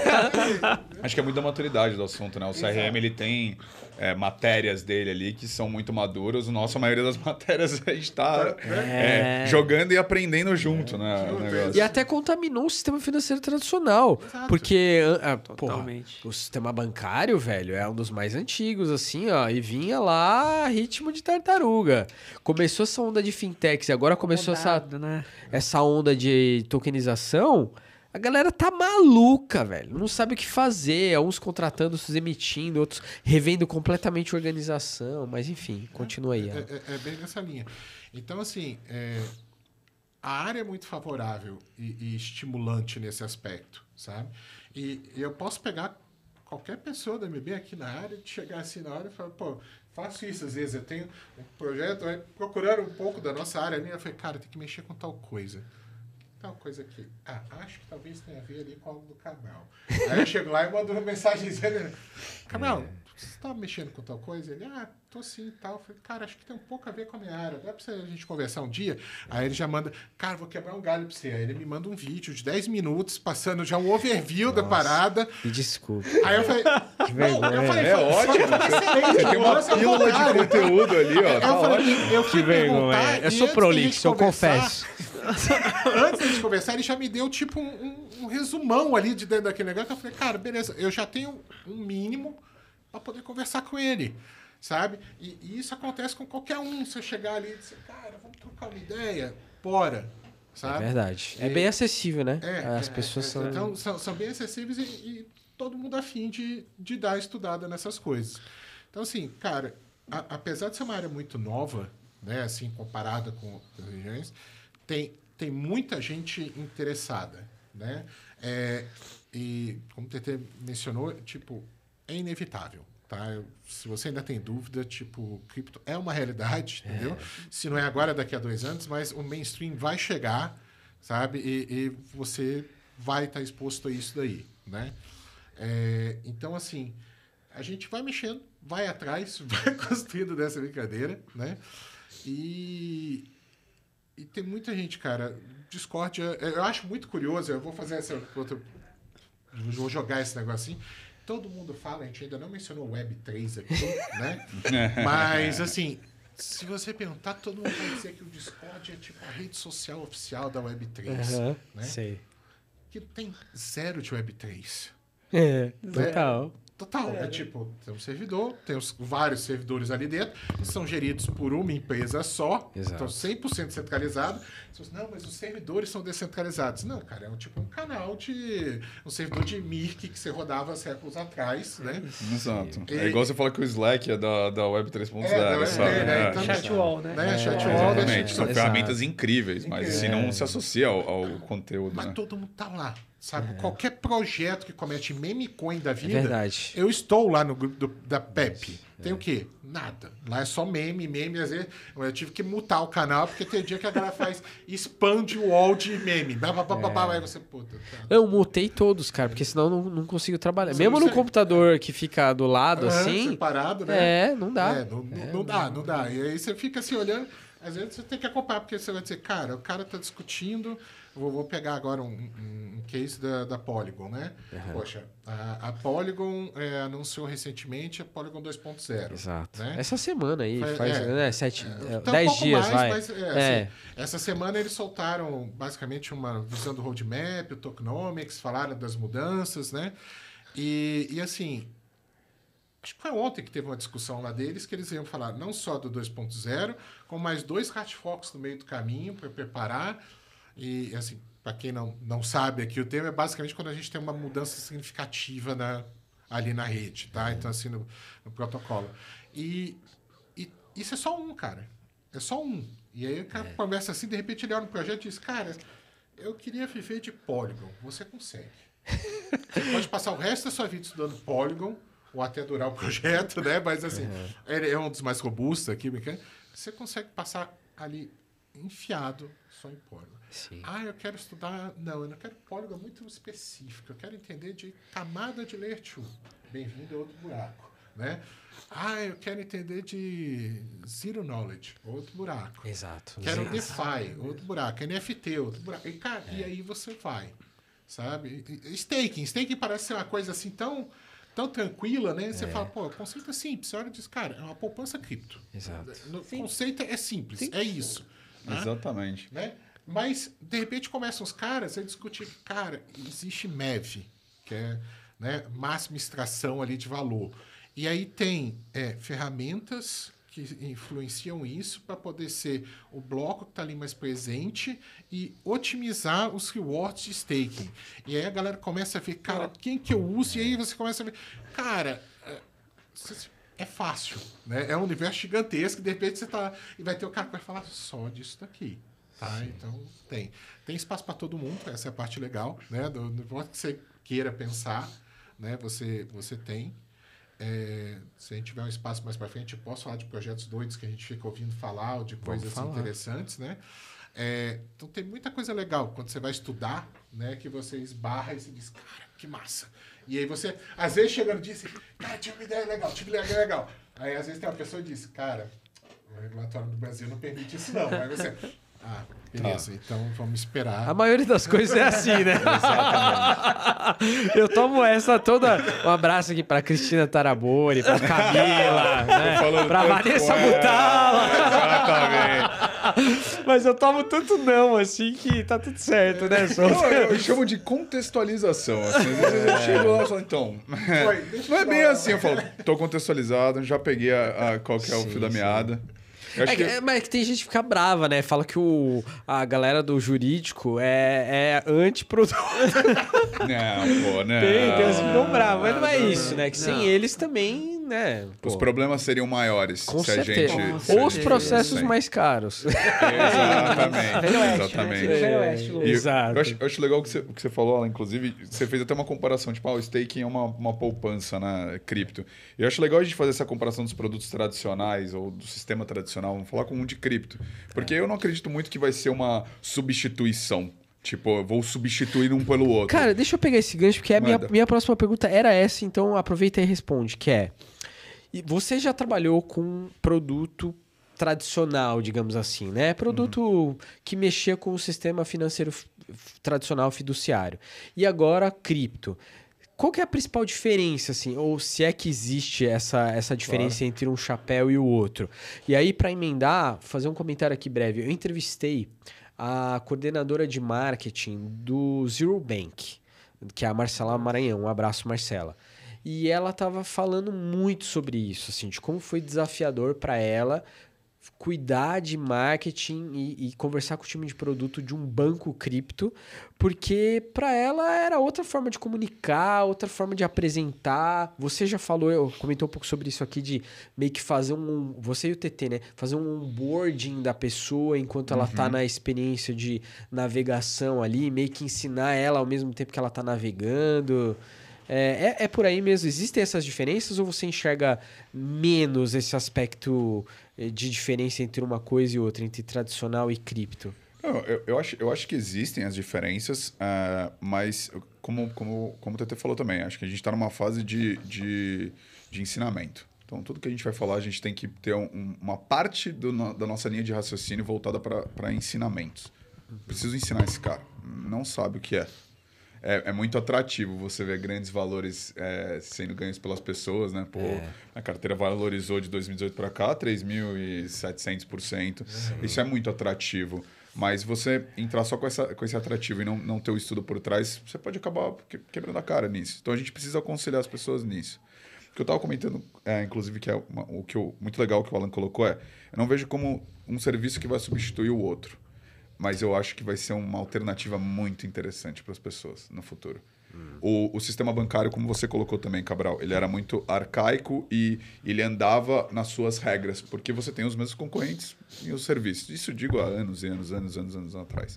Com as fintechs, muitos serviços dos bancos tradicionais melhoraram, porque as fintechs abriram um olho para uma outra perspectiva. Pô, vamos deixar o cara mais no controle. Vamos deixar esse cliente mais no controle das coisas e não ele à mercê de decisões bancárias. E eu acho que cripto vai ser isso, não vai ser uma substituição, não.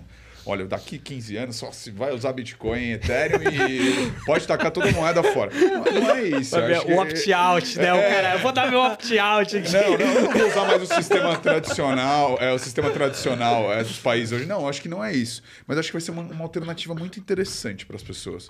Muito interessante mesmo. Não, eu vou usar para os pagamentos na rede e tal. Eu não quero usar o sistema tradicional. Eu acho que vai ser essa alternativa.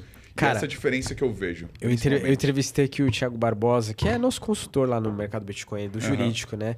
E chegou um cliente para ele e falou assim: eu tenho 99 Bitcoins e quero comprar uma casa. Recentemente isso. Aí ele falou, tá bom, ele é especialista tributário, né? Vamos fazer aqui o cara do opt-out, esse cara. Vamos fazer aqui sua declaração, meu amigo. Ferrou. A Receita vai pegar um monte aqui em cima de você, cara. Então, assim, gente, não seja o cara do opt-out. Ou seja, mas faz igual o Daniel Fraga. Some da internet. Guarda pra você. Senão, o bicho pode pegar. Continua, Sol. Não. Acho que bate muito nesse sentido, assim. Pra mim, ele é uma alternativa. É um sistema alternativo ao que a gente tem. Ele pode ou não ser usado. Fica a critério do usuário. Mas ele vai ser... Aí que eu digo. Ele vai ser muito atrativo. Ele já é muito atrativo e ele vai ser mais atrativo ainda com as soluções que as próprias corretoras vão estar trazendo.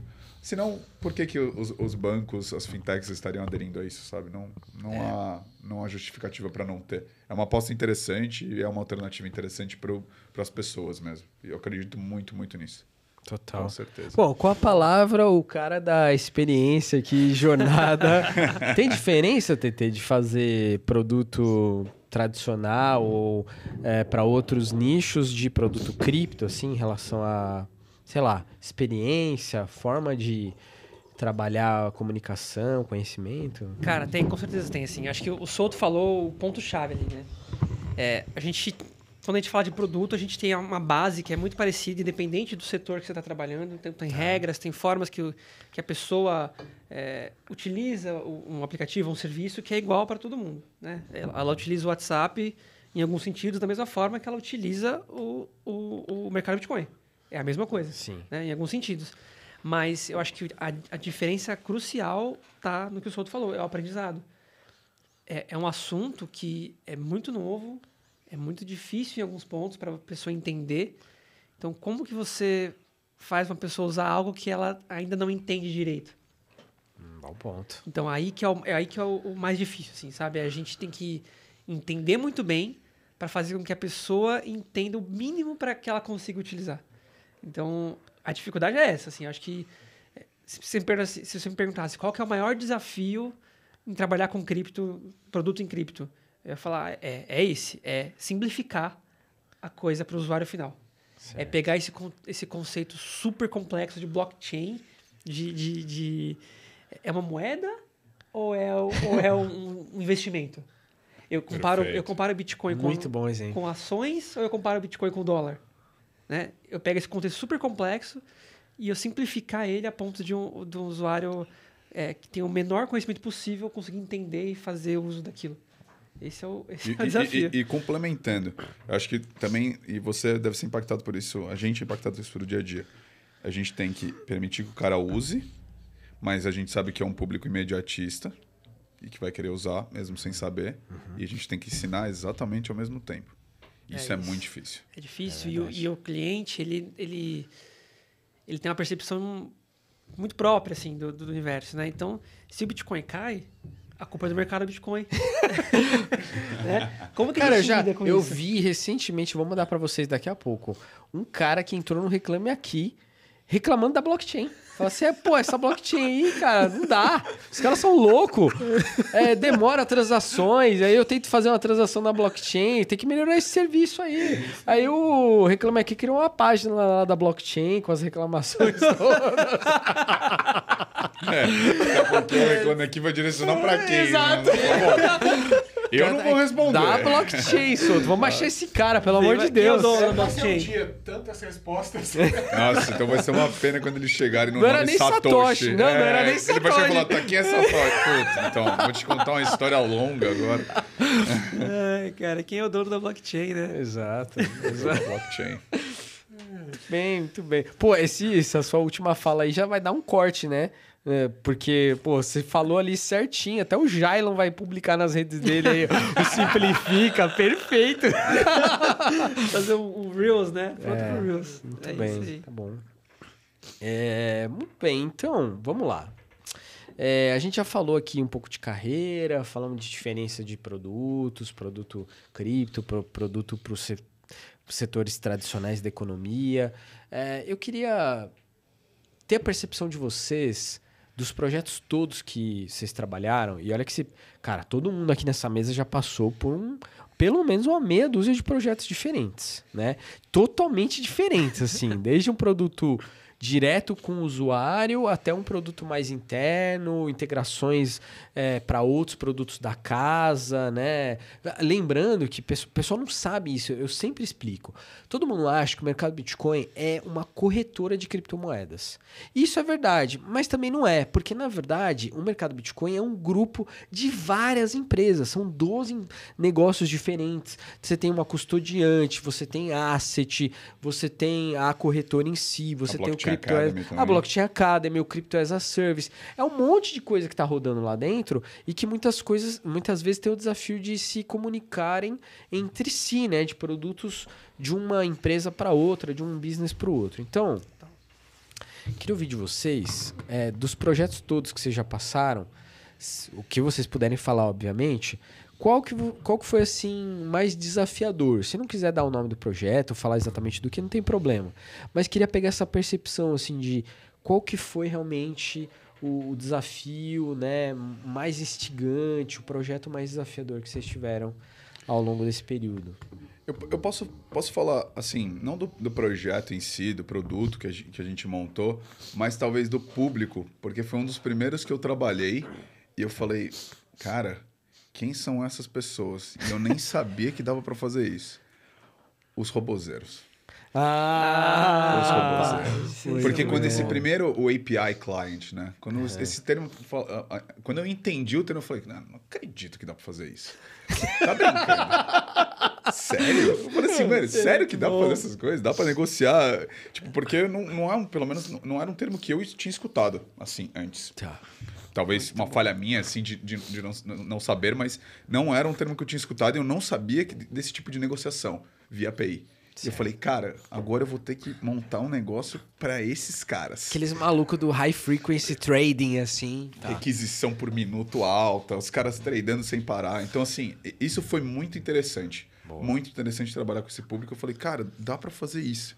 Que bizarro. Eu não tinha a menor ideia. Cara, e você chegou a entrevistar o usuário dessas paradas? Meu Deus, Souto, eu não Falei sabia com disso. falei com acho que uns 6 ou 7 robozeiros, assim, pra entender. cara! E, cara, perfis diferentes. Porque você tem um robozeiro, você pode ser um robozeiro. É, sim. E É o market maker lá, robozeiro. Com as 7, 8 telas aí na sua casa e manda bala. Mas você tem outras aplicações em você ser um robozeiro. Você pode prestar serviço para outras pessoas nisso. Então, isso é muito interessante. E conversei com eles, peguei a perspectiva do que eles imaginam pro trabalho deles, porque a gente está promovendo uma plataforma para que eles trabalhem. Sim. Em alguns desses casos, né? Que esse cara ele é um robozeiro, mas ele usa com o intuito, ou seja, para o trabalho, ou seja, para ele próprio, para ele conseguir melhores negociações. Eu tentando traduzir aqui para o pessoal. Por favor. É o arbitrador, é o cara que faz negociações por minuto, por segundo. Exato. É um cara que não usa a nossa interface, ele não usa a nossa interface, perfeito. o nosso aplicativo para negociar cripto. Ele tem as suas APIs, que são as pontes de comunicação, se a gente fosse falar assim, para conseguir fazer esses trades diretamente. Ele aproveitar mais um mercado que é extremamente volátil e que, querendo ou não, o segundo, minuto, a hora faz muito mais diferença do que do mercado tradicional. E ele trada via isso, sim. E ele consegue ser mais rápido, ele consegue ser talvez mais analítico, diria talvez mais analítico.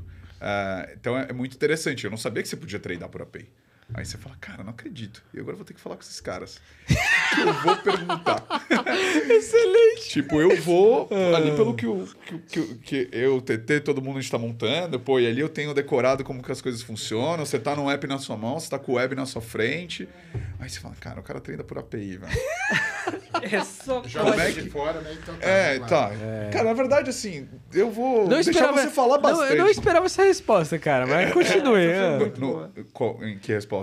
Que você acabou de dar do seu poder. Não esperava que você ia falar isso. Não imaginava. Porque eu achei muito interessante. Nem tava na minha cabeça. Eu acho muito interessante, assim. Sim. Não é uma coisa que eu escuto, que eu, quando trabalhei nos outros lugares, escutava, assim. Ou mesmo estudando sobre investimentos, não sabia. Mas é muito interessante. É muito interessante. Muito mesmo. Você tradar por API é uma outra perspectiva de usuário, assim. É um cara completamente diferente. São poucos. Então é legal, porque você consegue falar com bastante gente ali. Você tem uma amostra muito boa para tomar decisão. Então eu achei fascinante, assim. Fascinante. É o que eu falo, tipo, são poucos clientes, assim, e você consegue colher bastante informação. Então, eu sempre destaco essa. Sem falar o que a gente fez, o que a gente montou. Claro. Mas eu destaco muito esse público. Porque, por mais que... Eu não sei se existem em todos os segmentos, mas em cripto foi onde eu aprendi que eles existem e que é muito interessante. Muito interessante. Muito bem, muito bem. E vocês? E aí? Bem, quase todos os meus estão dentro daquela caixinha preta, né? Mas eu acho que eu posso falar de coisa interessante, assim, de experiência no geral. É muito de... Acho que essa parte um pouco de lançamento, de seguindo tendência de mercado. Tá? Aí eu posso quebrar em duas partes. Uma, quando eu entrei no MB, provavelmente a gente devia ter uns 20 ativos, talvez, assim, ofertados.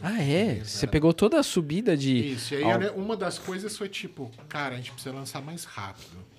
E aí a gente bolou um jeito lá de lançar, tipo, vamos tentar lançar umas 20 por mês, né? Agora, nossa, vai poder? Vai poder. E a gente saiu para praticamente 200, né? Deu aquela acelerada. Isso foi legal da gente ter organizado lá e conseguir fazer. Mas é peculiar que, assim, a gente, como falei, tem muita gente envolvida e acompanhando o mercado, e aí começa, cara, acho que semana que vem vai sair tal token de tal projeto que vai bombar. Aí o cara fica, será, porra, vamos... Aí começa o negócio, tem que começar a ir atrás de Discord, Twitter e tudo mais, ficar assim, cara, vai rolar tal dia. Então, beleza, bora lançar, bora. Então, vamos deixar o time avisando. Às vezes a notícia sai, tipo, na véspera, sabe? Galera, vamos lançar amanhã pra todo mundo o token. E a gente ficou 11h30 da noite, meia-noite aí. Bora lançar amanhã? Bora. Vamos avisar a galera? bora. Aí você começa, galera, sabe? E faz essa emoção. Boa parte das vezes, seguindo realmente uma tendência dessa, uma notícia de mercado que você diz, cara, a partir desse momento esse ativo vai ficar bem interessante, vamos lançar. E a gente já teve o contrário, né? A gente já teve também o caso de deslistar, né? De cenários de projetos que morreram, né? Ou tiveram envolvidos em outros escândalos, né? Alguma outra coisa assim, a gente falou, cara... A gente é 99% das corretoras, das corretoras, né? Assim, não é isso. Mas é uma situação que a gente fala, pô, a gente tem que proteger, né? O nosso cliente, né? Fazer esse processo assim, dá um tempo que deslistar. E normalmente, quando é para deslistar, também é tipo relâmpago, né? Você tem que pegar assim e dizer, cara, esse projeto é comprometido, tira agora, né? Então, esses tipos de coisas são acho que... Total. Mais adrenalina, né? Digamos assim, pra fazer, né? O que é estimulante. Não. Total. Totalmente estimulante. Cara, quando termina assim, que você dá aquela... Muito boa, Deu. galera. Você Boa, pensa- galera. é aquela hora que você olha, você tá... Cara, você nem tá usando a sua cadeira direito, né? Você tá, tipo, completamente pra frente, assim, aí você começa a falar... Nossa, eu lembro Você tá de... tão tenso que você tá... Exato. Eu lembro de um dos casos que a gente ficou assim, velho, tem que confirmar, mas a gente não tinha o contrato do projeto. A gente falou, velho, não existe o contrato em nenhum canto. Como é que a gente vai lançar seu contrato, velho? Vai sair amanhã, tudo mais. E, cara, foi fuçando. E foi tipo de madrugada no Twitter que eu achei, alguém citou. Aí eu, cara, acho que é isso. Aí a gente olhou, é esse mesmo, bora, prepara, vai. Sabe? Caraca, entendi. Mas é legal, essa parte é legal. Não, cara, listagem é muito desafiador. Porque você tem timing envolvido, Nossa. o desafio técnico envolvido, a recepção daquilo, né? Você tem que Porque. entender Um go-to-market. negócio novo. Exato. Exato. Do dia pra noite, cara. Entender uma coisa nova. É. Você nova tem uma rede, etapa de uma nova- go-to-market que as PMMs acabam sendo muito envolvidas e que, cara, é essencial. É essencial. E Tolkien parece tudo a mesma coisa, mas não tem nada a ver um com o isso que eu ia outro. comentar agora, né? Uma coisa quando é um RC20, tá? Para quem não sabe, a RC20 é um padrão muito utilizado na rede Ethereum para lançar tokens, né? Fim do corte. Link na bio. É o curso dele agora. Mas é um extremamente popular, né? É fácil de gerar e hoje tem ferramentas que permitem, se você quiser lançar um super simples, que em 5 minutos você segue um passo a passo, na web você lança um, né? Então, assim, esse é mais tranquilo de lançar.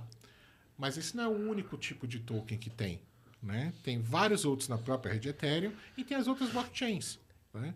Às vezes é uma blockchain que é irmã, né, da Ethereum, né? Deu aquela chupadinha ali de código, né?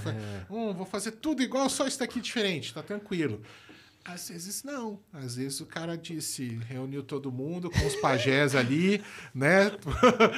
Passou um sapinho ali, deu lambida, sabe? Disse, cara, acho que vai ser assim. E aí você fica, cara, o que diabo está acontecendo nem blockchain, às vezes é sistema de ledger distribuído. E aí você fica... O ADLT, cara. Aí você fala, não, é nem blockchain. Aí você, ok, então bora lá. E tem que funcionar igual.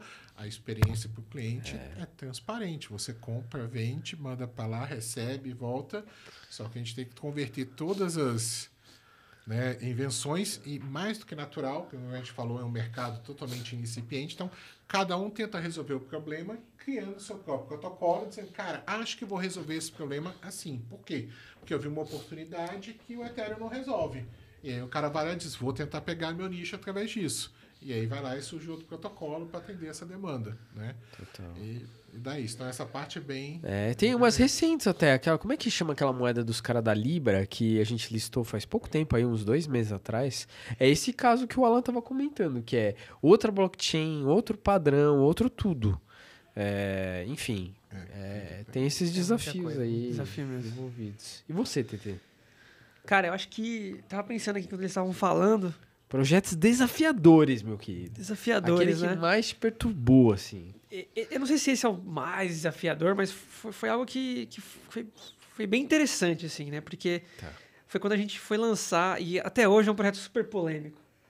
Dentro, fora do MB, os clientes amam, odeiam, que é Calma aí, momento.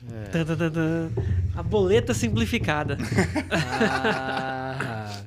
a tal da negociação simplificada. Experiência negociação simplificada. Uhum. Eu Porque jurava que você ia falar Shiba. Staking. Eu achei que você ia Você vai falar Pepe, sei eu não lá, quero né? falar de Coisa Shiba, assim, não. é. Eu não quero falar de Shiba, não. Esquece esse Se negócio. vira uma camisa, eu não quero. Esquece Shiba. Olha ali, ó. Reserva. Próxima estampa aí, o Alan já decidiu aqui, já isso, mandou um Shiba. disclaimer. Esquece Shiba. Parece uma coisa super simples, né? Mas é super polêmico, porque a gente tinha uma única forma de negociar na plataforma. Certo. E a pessoa que não vai muito a fundo, que não entende muito do assunto, abria a plataforma e via de cara um gráfico de vela maluco, super variando, com variação por minuto. E você fala, meu Deus, o que é isso aqui? A pessoa entra e não sabia o que acontece. Aí você clica em negociar, aparecia uma negociação limite, uma ordem limite, pra você colocar uma ordem limite ali. E a pessoa que nunca Explica fez pra quem não sabe o nada- que é uma ordem limite. A ordem limite, basicamente, de forma simples, é você escolhe o preço que você quer pagar do ativo. Preço e quantidade. Você não coloca lá R$10. Você coloca, eu quero pagar tanto no Bitcoin. Né? Então, quando o ativo chegar naquele preço, a ordem vai ser executada. E aí você compra ou vende aquilo. Para uma pessoa que não entende muito, que é mais leiga nesse assunto, é difícil, né? O conceito, porra, como é que você explica isso? Sim. Então, o desafio foi lançar uma versão mais simplificada, onde a pessoa podia colocar lá, quero comprar R$100 e executar e ia ter a compra. Mas e aí? Que Tem é gráfico? a ordem é mercado, né? Que é a tal da ordem a mercado, né? Que ela é executada no momento, no preço que Exato, tiver. joga no livro, quem tá vendendo, você comprou de quem tá O vendendo. preço que tiver lá vai ser comprado. Exato. Mas e aí? Eu coloco gráfico ou não coloco gráfico? Essa pessoa, ela quer ver gráfico ou não quer ver gráfico? Se sim, é gráfico de vela? É gráfico de linha? Que gráfico que é? Qual o período de gráfico que eu vou colocar? Eu coloco um item saiba mais para a pessoa conhecer mais o ativo que ela está comprando ou não? Ela vai querer saber mais? Ou ela só está comprando porque o exato. influencer no YouTube falou para comprar? Então aquele botão é inútil porque ela já veio de fora comprada. Então é um monte de pergunta que até hoje a gente está tentando responder, né? Mas quem está naquele desafio que eu falei para vocês, né? Como que você simplifica um assunto como blockchain, como cripto, como Bitcoin? Então, acho que esse foi o desafio mais interessante, assim, um dos mais interessantes. Pesado, porque na verdade você está falando aí de democratizar mais, fazer um onboarding ampliado, né, para essas pessoas que ainda estão chegando agora. Esses dias saiu aí, sempre sai algumas pesquisas, né? E saiu que hoje a gente já tem mais CPFs que compraram cripto no Brasil do que CPFs na Bolsa de Valores. Cara. Mas se você parar para pensar, mesmo com essa métrica, ainda tem muita gente. Estamos falando aí, com sorte, 10 milhões de pessoas que têm alguma exposição cripto, em algum momento da vida ela já comprou, já vendeu, mesmo que foi para pagar uma cerveja e brincar. Mas, pô, nossa população é de 200 milhões, né? Tudo bem que tem variação aí, economicamente ativos não é tanta gente assim e tal, mas, pô, de 10 milhões para, digamos, 100 ou 50, olha, se fosse 50 já teria 5 vezes mais de pessoas para atrair, né? Exato. E desses muito 10 que você falou, quantos são, de fato, conhecem a fundo ou são ativos nesse assunto? Perfeito, É perfeito. Né? Então, Você bater a meta, né? Você bater o estágio que o setor tradicional tem de investidores é interessantíssimo. Mostra uma aderência e talvez mostre uma facilidade de negociação, que eu acho que atrai. Exato. Porém, eu acho que são públicos dentro desses 10 milhões, né? Acredito, desses 10, que saiu na notícia. Dentro desses 10 milhões, acho que os motivos de compra são absurdamente variados, muito mais do que o tradicional. E aí você contemplar tudo isso e falar, putz, para esse cara eu tenho que explicar da forma A, esse aqui eu tenho que explicar da forma B, esse aqui comprou um Bitcoin e ele vai segurar 60 anos até que esse Bitcoin vire 200 vezes mais. Talvez foi o cara que fez lá atrás. Então, assim... hold. Exato, hold. Exatamente. Então, eu acho que são mais variáveis, assim, do porquê que a gente tem 10 milhões. É mais curioso entender esse número de 10 milhões do que o do mercado tradicional em algumas vezes. Sim. E isso é muito interessante. Com certeza. Muito interessante de aplicar. Com certeza, com certeza. Rapaziada, a gente está se encaminhando para o final, mas tem uma pergunta aqui que também é especial e eu não posso deixar de fazer, né? Que é o seguinte, a gente está vivendo um período ainda, digamos, de inverno, talvez caminhando para uma primavera, né? Estou falando, obviamente, de preço de ativo, mas de tudo que envolve, tudo que cerca esse tema. Número de negócios, contratações, expansão do setor cripto no geral, né? Pô, não é novidade para ninguém, a gente passou por layoffs no mercado inteiro. Então, acho que toda empresa que estava ali no high de 2021, que foi um período super efusivo, teve que fazer adequações em 22 e 23, né? Então eu queria pegar com vocês essa percepção assim, do momento. O que a gente pode esperar? Vocês que agora estão, né, trabalham com isso, estão acompanhando mais esse tema e tudo mais. O que a gente pode esperar ainda para 2023 e para 2024? Lembrando que a gente está falando de uma possível alteração de cenário macro para melhor ou para pior. Eu quero entender de vocês qual é a visão de cada um sobre isso. A gente está falando também de real digital, que está no piloto e que a promessa aí é que 2024 comece produção desse negócio. Sabe que pode atrasar, o Pix demorou 2 anos a mais para ser lançado, então tem essas variantes aí, né?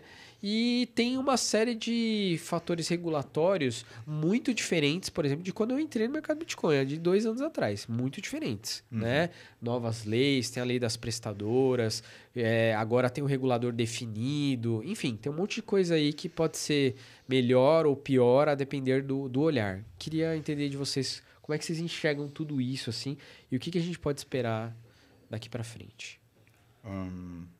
Sim, eu sempre separo em 4 pilares. Quando vem uma pergunta que ela trata, como você está fazendo, de uma previsão, uma análise setorial, uma análise macro. Eu acho que você tem um pilar macro mundo que impacta tudo e a todos.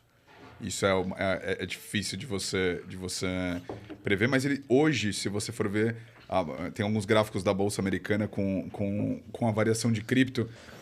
Óbvio, dadas suas devidas volatilidades e peculiaridades, elas seguem altas e baixas, elas vão seguindo ali os períodos alinhados em algumas perspectivas. Tem uma indexação que começa a acontecer. Exato, porque é natural. Natural. Então você tem um cenário macro, você tem os cenários do setor cripto, que é muito importante. E aí eu separo eu deixo esses outros 2 pilares que para mim é disseminação das tecnologias e do conceito de cripto, além da moeda, utilização da blockchain, a tokenização de ativos, que para mim os conceitos nasceram de cripto em si, mas hoje já se diferenciam. E disseminação do conteúdo para as pessoas. Para o cara que vai apertar o botão ou que vai tradear na API e que vai comprar. Então, esses 4 pilares, eu vejo esses 2 últimos que eu falei num avanço muito interessante. A tokenização, para mim, eu acho uma coisa sensacional. A tokenização dos ativos tradicionais. Vou falar aqui, precatórios, consórcio, crédito de carbono, energia, imobiliários. Isso é sensacional. E se beneficia da tecnologia da blockchain que foi apresentada ao mundo via cripto, vamos falar assim, né? E o setor financeiro utilizando isso, né? Que eu acabei de falar. E as pessoas aprendendo mais. Esses eu acho, assim, importantíssimos, assim, coração do crescimento de cripto mundo Brasil, se fosse falar. Os outros 2, cara, que nem todo mundo fala, né? Pô, se você prever, se você não é um guru, você não vai acertar. Pega sua bola de cristal agora.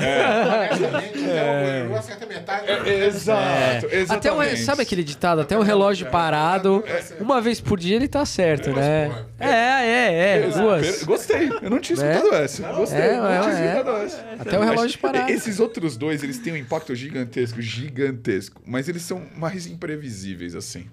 Mais imprevisíveis para você trazer uma análise. Eu prefiro focar nesses outros 2 do que nesses daqui. Eu acho que se a gente fizer um bom trabalho nesses 2 de disseminação de conteúdo, explicação, disseminação das tecnologias no setor financeiro, para benefícios de todos, eu acho que a gente deveria destinar mais esforço nesses últimos 2 pilares do que no macro e na setorização de cripto ali. Eu acho que se a gente fizer um bom trabalho nesses 2, a gente vai conseguir auxiliar muito no crescimento, no começo da primavera, num verão brilhante, no bull marketing, acho que tem isso. E acho que setorização de cripto, até quando eu falo disso, acho que são coisas mais específicas, mas, por exemplo, Você vai falar muito melhor do que eu, tá? Então me corrija se eu tiver errado. Mas o corte da mineração do Bitcoin ali, que vai acontecer no meio Exato, que vai acontecer no meio do ano que vem, se eu não me engano. Então, isso são coisas específicas, mas que vão impactar. Vão impactar, mas acho que não é uma coisa tão fácil quanto os outros dois a gente disseminar para as pessoas. Mas é esse tipo de evento no setor cripto que eu digo. O macro aí, acho que todos nós conhecemos. Guerra, inflação, acho que isso continua impactando. Então, eu sou muito dessa opinião. Assim, eu divido muito esses pilares e eu gosto de focar nos outros dois, porque eu acho que nas pessoas que a gente vai conseguir executar a mudança. Faz sentido. Que é o que a gente controla mais, né? Porque curva de juros americana, cara, qual que é o poder que a gente tem em relação a isso? Pode torcer muito. Exato. Eu? Então vamos lá. Tá vendo. Vai, velho. Você foi praticamente convocado,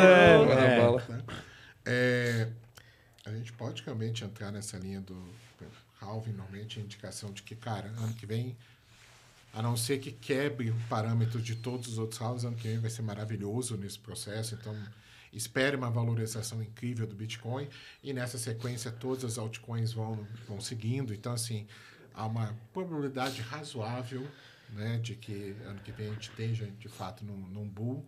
Né? Hoje a gente tem uma... Não é conselho financeiro, não é hein? conselho probabilidade, a gente já brincou na loja aqui, ninguém aqui...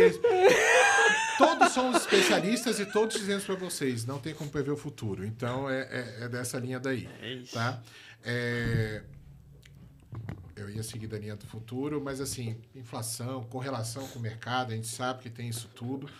O que eu vou bater nessa tecla e depois eu até puxo para outros segmentos é que assim, cara... Eu vou usar outro ditado, além do relógio, aquela coisa. O melhor momento para você começar alguma coisa era ontem. O segundo melhor é o agora, né? Então, nessa linha de que assim... Bonito, filosófico e... Pô, tá sensacional. Tô gostando de aprender essas coisas. Eu não sabia dessa também. Link na bio, cara. O cara é fera. Tô aprendendo muita coisa. Então, assim... Compra sempre. Compra um pouquinho. Eu acho que assim, não tô dizendo para você fazer all-in. Não é aquela coisa de, cara, vai revolucionar o futuro, vou vender minha casa, penhorar meus filhos e botar tudo nesse negócio. Mas, assim, se você ainda não está envolvido, acho que é um bom momento para começar agora, sabe? Você coloca, e aí a gente tem toda a linha do hold, né, ali, do DCA e afins, mas, assim, põe um pouquinho. Tá? Põe um pouquinho, põe ali um pouquinho talvez em Ethereum, brinca ali com staking, né? Então, vai guardando ali 100 peças, você não precisa vender, fazer essas coisas enfiadas, né? E acho que você vai ver a mágica acontecer, né? Desse processo. Então, dá para fazer. Acho que você pode até comentar, Alan, aquela estratégia que você gosta bastante, que é de você fazer compras periódicas para pessoa média. Essa parte do DCA que a gente falou, né? A gente já trocou ideias sobre isso, né? Então, eu, por exemplo, eu lembro que no começo, né, muito intimidado, olhando aquela coisa, dizer, cara, será que agora tá caro? Será que agora tá barato? E aí eu comprava, né, e dizia, pô, no dia seguinte ou 2 horas depois, o preço caía. Falei, pô, idiota, eu devia ter esperado mais 2 horas, né? E aquela coisa. E depois eu aprendi e vendo que assim, cara, o preço é irrelevante, a cotação é irrelevante, porque no longo prazo vai valorizar. Né? Então, eu faço aportes hoje regulares. Toda semana eu vou lá e pego, sei lá, quarta-feira ou quinta-feira e ponho, sei lá, 50 pila, velho. Sabe? Isso aí.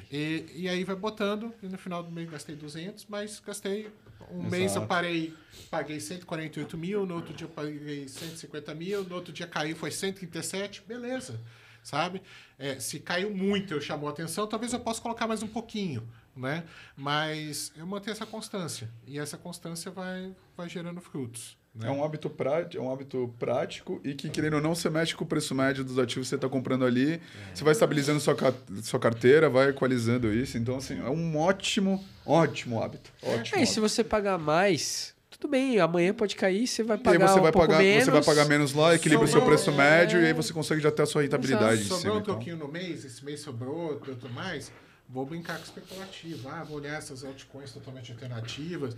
Por quê? Porque não é minha estratégia, é uma brincadeira que eu vou fazer ali. E vou nesse especulativo. Né? Até para estudar, às vezes. Isso, né? Exatamente. Né? Perfeito. E a segunda linha, né, daquela coisa assim, realmente, cara, o nosso regulatório do Brasil realmente está sendo né, referência no mundo. A gente está caminhando a passos largos nesse processo. Então, tokenização está caminhando por uma linha bem legal. Eu brinco que uma das primeiras coisas que deu esse momento de cripto foi, cara, um dia eu quero comprar FII dentro de cripto. Eu compro minha cota e todo mês pinga MBRL na minha conta. Não, animal, né, cara? É isso que eu quero, sabe? Eu comprar aquela cotinha, sou holder e vou receber por isso. Né? E eu falei, cara, não vejo motivo pelo qual não fazer isso em blockchain. Sabe? É uma das coisas que eu quero muito fazer ainda o dia, né? Mas acho que vai nisso, senão a gente criou outro episódio de podcast. Muito bem. Então, Bruno TT, a palavra é sua, para acabar aí. Os caras já falaram tudo aí, né? É difícil falar depois das feras aqui, falaram tudo. Eu vou corroborar com um pouco o que eles falaram. Eu acho que, assim, em termos de estratégia, eu sigo a mesma coisa que o Alan, né? Eu compro periodicamente. Tá. Da mesma forma que, aí é uma dica, hein? Não é de investimento, mas é dica de vida. Da mesma forma que eu compro moeda de viagem. Então, dólar, euro, eu compro periodicamente. Eu não deixo para comprar no dia, um mês antes da viagem. Eu vou viajar daqui a 15 meses, eu tô comprando agora já. Eu compro um pouquinho hoje, mês que vem eu compro mais um pouco, porque é o que o Souto falou. O preço, se eu paguei mais caro hoje e amanhã é mais barato, o preço vai se equilibrando. E eu tenho uma média. Sabe pra onde ele vai, ele compra dólar. Peso. Depois Não compra muito peso, viu? Senão, pode dar ruim aí, viu? Normalmente eu tenho uma previsão de 12 a 15 meses para onde eu vou. Então, eu foco naquilo ali, né? Perfeito. E cripto é a mesma coisa. Eu acredito num futuro cripto longo, extenso. Eu sou holder, né? Como a gente fala. Então, eu acho que comprar de pouquinho em pouquinho, todo mês, periódico, eu acho que é o melhor caminho, assim. E se sobrar um pouquinho no mês, você vai lá brincar. Você vai comprar um Luna, né? Você vai errar às vezes. Você vai comprar alguma outra coisa que aparecer aí. Mas acho que esse é o mais legal, assim. Mas eu não quero falar muito de investimento agora. Eu quero falar só um pouquinho de futuro cripto fora um pouco da moeda em si, né? Eu acho que o futuro do cripto ele vai se interligar muito com tudo que a gente vai começar a fazer a partir de agora. Assim como a internet lá atrás era motivo de medo, de piada, hoje a gente tem internet na geladeira. Sim, né? A internet está em todo lugar. Cara, eu fui comprar um aquecedor de gás, de chuveiro, que queimou lá, explodiu na minha casa. E o cara me ofereceu um porra de um negócio lá que tinha internet. Eu falei, pra que eu quero isso, cara? Eu vou conectar aqui, ó. Celular, pera aí, você tá mexendo, deixa eu ver. Exato. Minha mãe sei lá, eu comprou sou uma muito air fryer antiquado. que tem internet. Tem Wi-Fi, me ligou essa semana, falou, eu comprei uma air fryer, tem internet, vem me ajudar. O que você tá fazendo? Né? E eu acho que cripto vai seguir a mesma linha. O Pix, cara, analisa o Pix. Me fala qual a diferença do Pix para blockchain, modelo blockchain. A gente faz o Pix através de uma chave, a gente gera um QR Code, um hash, um endereço, na hora. É instantâneo. É muito barato. Né? É gravado. Você entendeu? Então, assim, o Pix, se alguém falar que o Pix não foi inspirado 100% em blockchain, eu não vou acreditar nunca, porque... não estamos nem entrando no mérito aqui de centralizado, essa parada. Mas assim, usar a temos tecnologia ali em si. experiência. Perfeito. A descentralização é um conceito ali do setor, mas a tecnologia em si, ela beneficia muitos setores. É muito bom. Exatamente. Eu acho que o futuro é isso aí. A gente vai ter cada vez mais coisas conectadas dessa forma, usando essa mesma lógica. Sim. Eu acho que o grande forte da blockchain é a lógica da blockchain. Sim. E não um projeto tal, projeto X ou Y, mas a lógica por trás. Cara, animal isso. Eu acredito exatamente nesse ponto também.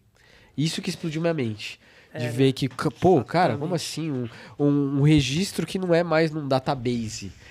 Tá num computador de centenas de milhares de pessoas e isso possibilita eu ter um sistema 24/7 que é incensurável e que pode entregar valor assim de um jeito muito mais fácil. É isso que vai ser usado. É isso que vai ser usado. É isso aí. O cripto um dos maiores benefícios é ele estar ensinando a gente a usar esse negócio. Exato. A gente já está vendo a aplicação de contrato jurídico, né, em Cartório. Cartório, isso que eu ia falar, cartório. A gente está vendo serviço de entrega usando... Logística, né? Trazer investimentos que às vezes você precisava de um credor com muito valor agregado, né? Muito dinheiro para investir, você dissemina isso através da tokenização que está na blockchain. O precatório, FDIC, que o Alan também citou, né? Exato. Antes o mercado imobiliário era só em bolsa, você tinha que ter uma conta numa corretora, puta negócio chato. Eu fui esses dias num evento de tokenização para o mercado imobiliário, pô, tem uns negócios que eu aprendi agora, acabei de aprender, Exato. que é o seguinte, você pode comprar um token do imóvel, e como você... o token escriturado, tá? Que o teu nome vai sair lá como 10% do imóvel. E você pode, como você só tem 10%, 10% do valor do aluguel você não paga, porque 10% é seu. Você paga os 90% pro dono.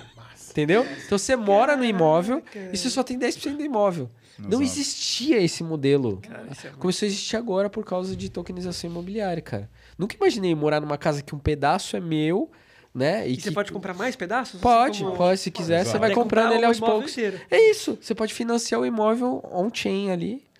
Entendeu? Olha demais, isso. né? É isso. Fala esse é meu isso. futuro.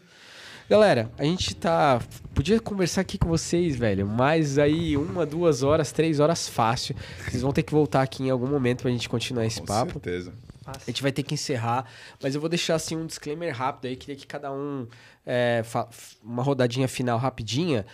Como que as pessoas encontram vocês? Quem quiser aí indicar a rede social, LinkedIn, a gente vai deixar aqui na descrição do vídeo para todo mundo, mas quem quiser aí também dar uma palavra final ou se colocar à disposição, esse é o momento. Começa com você, TT. Poxa, eu sou talvez o único que talvez não tenha uma presença digital super... Você não super quer ser um forte influencer, aí. né, não cara? Não quero ser influencer, então eu tô tranquilo aí. Nossa, tá no caminho certo. Vou deixar pros meus amigos influencers aqui. Sendo bem sincero, Mas quem quiser te achar, Bruno TT no LinkedIn, tá por lá, TT no né? LinkedIn, acha fácil. É isso. Eu também zero influencer, assim, quanto a isso, mas, cara, me chama no LinkedIn também, trocar uma ideia, o que for. Eu participei da Terra também com as turmas de produto, então curto essa troca com... Seja alunos mais maduros na questão de produto, nesse caso que eu tô falando ou não, mas podem chamar no LinkedIn, a gente troca uma ideia, sempre à disposição. Felipe Souto. Maravilha. Eu vou fazer momento jabá de novo. Encontre na comunidade do MB. Então, se vai lá no Discord do MB, estarei por lá. Alan, só tem um Alan lá. Mas esteja Alan da Silva. Podemos chamar todos nós no Discord do MB, né? boa, Solto boa. 13. Discord, pode ir lá. Tá Felipe fácil. Cabral também Solto se me acha. 13 no Discord do MB. Chama a gente lá isso. que a gente troca uma ideia. Vamos usar a Crypto Community. Exatamente. isso, Tá boa. lá, velho. Vai no Excelente. Discord e a gente tá lá. É isso aí. Valeu. Muito bem. Valeu. Galera, então esse foi o episódio Produteiros do Mercado Bitcoin. Espero que vocês tenham gostado. Os links que a gente comentou vão estar aqui na descrição do vídeo. E Let's Crypto. Até o próximo episódio. Valeu. Valeu, pessoal. pessoal. Tamo junto.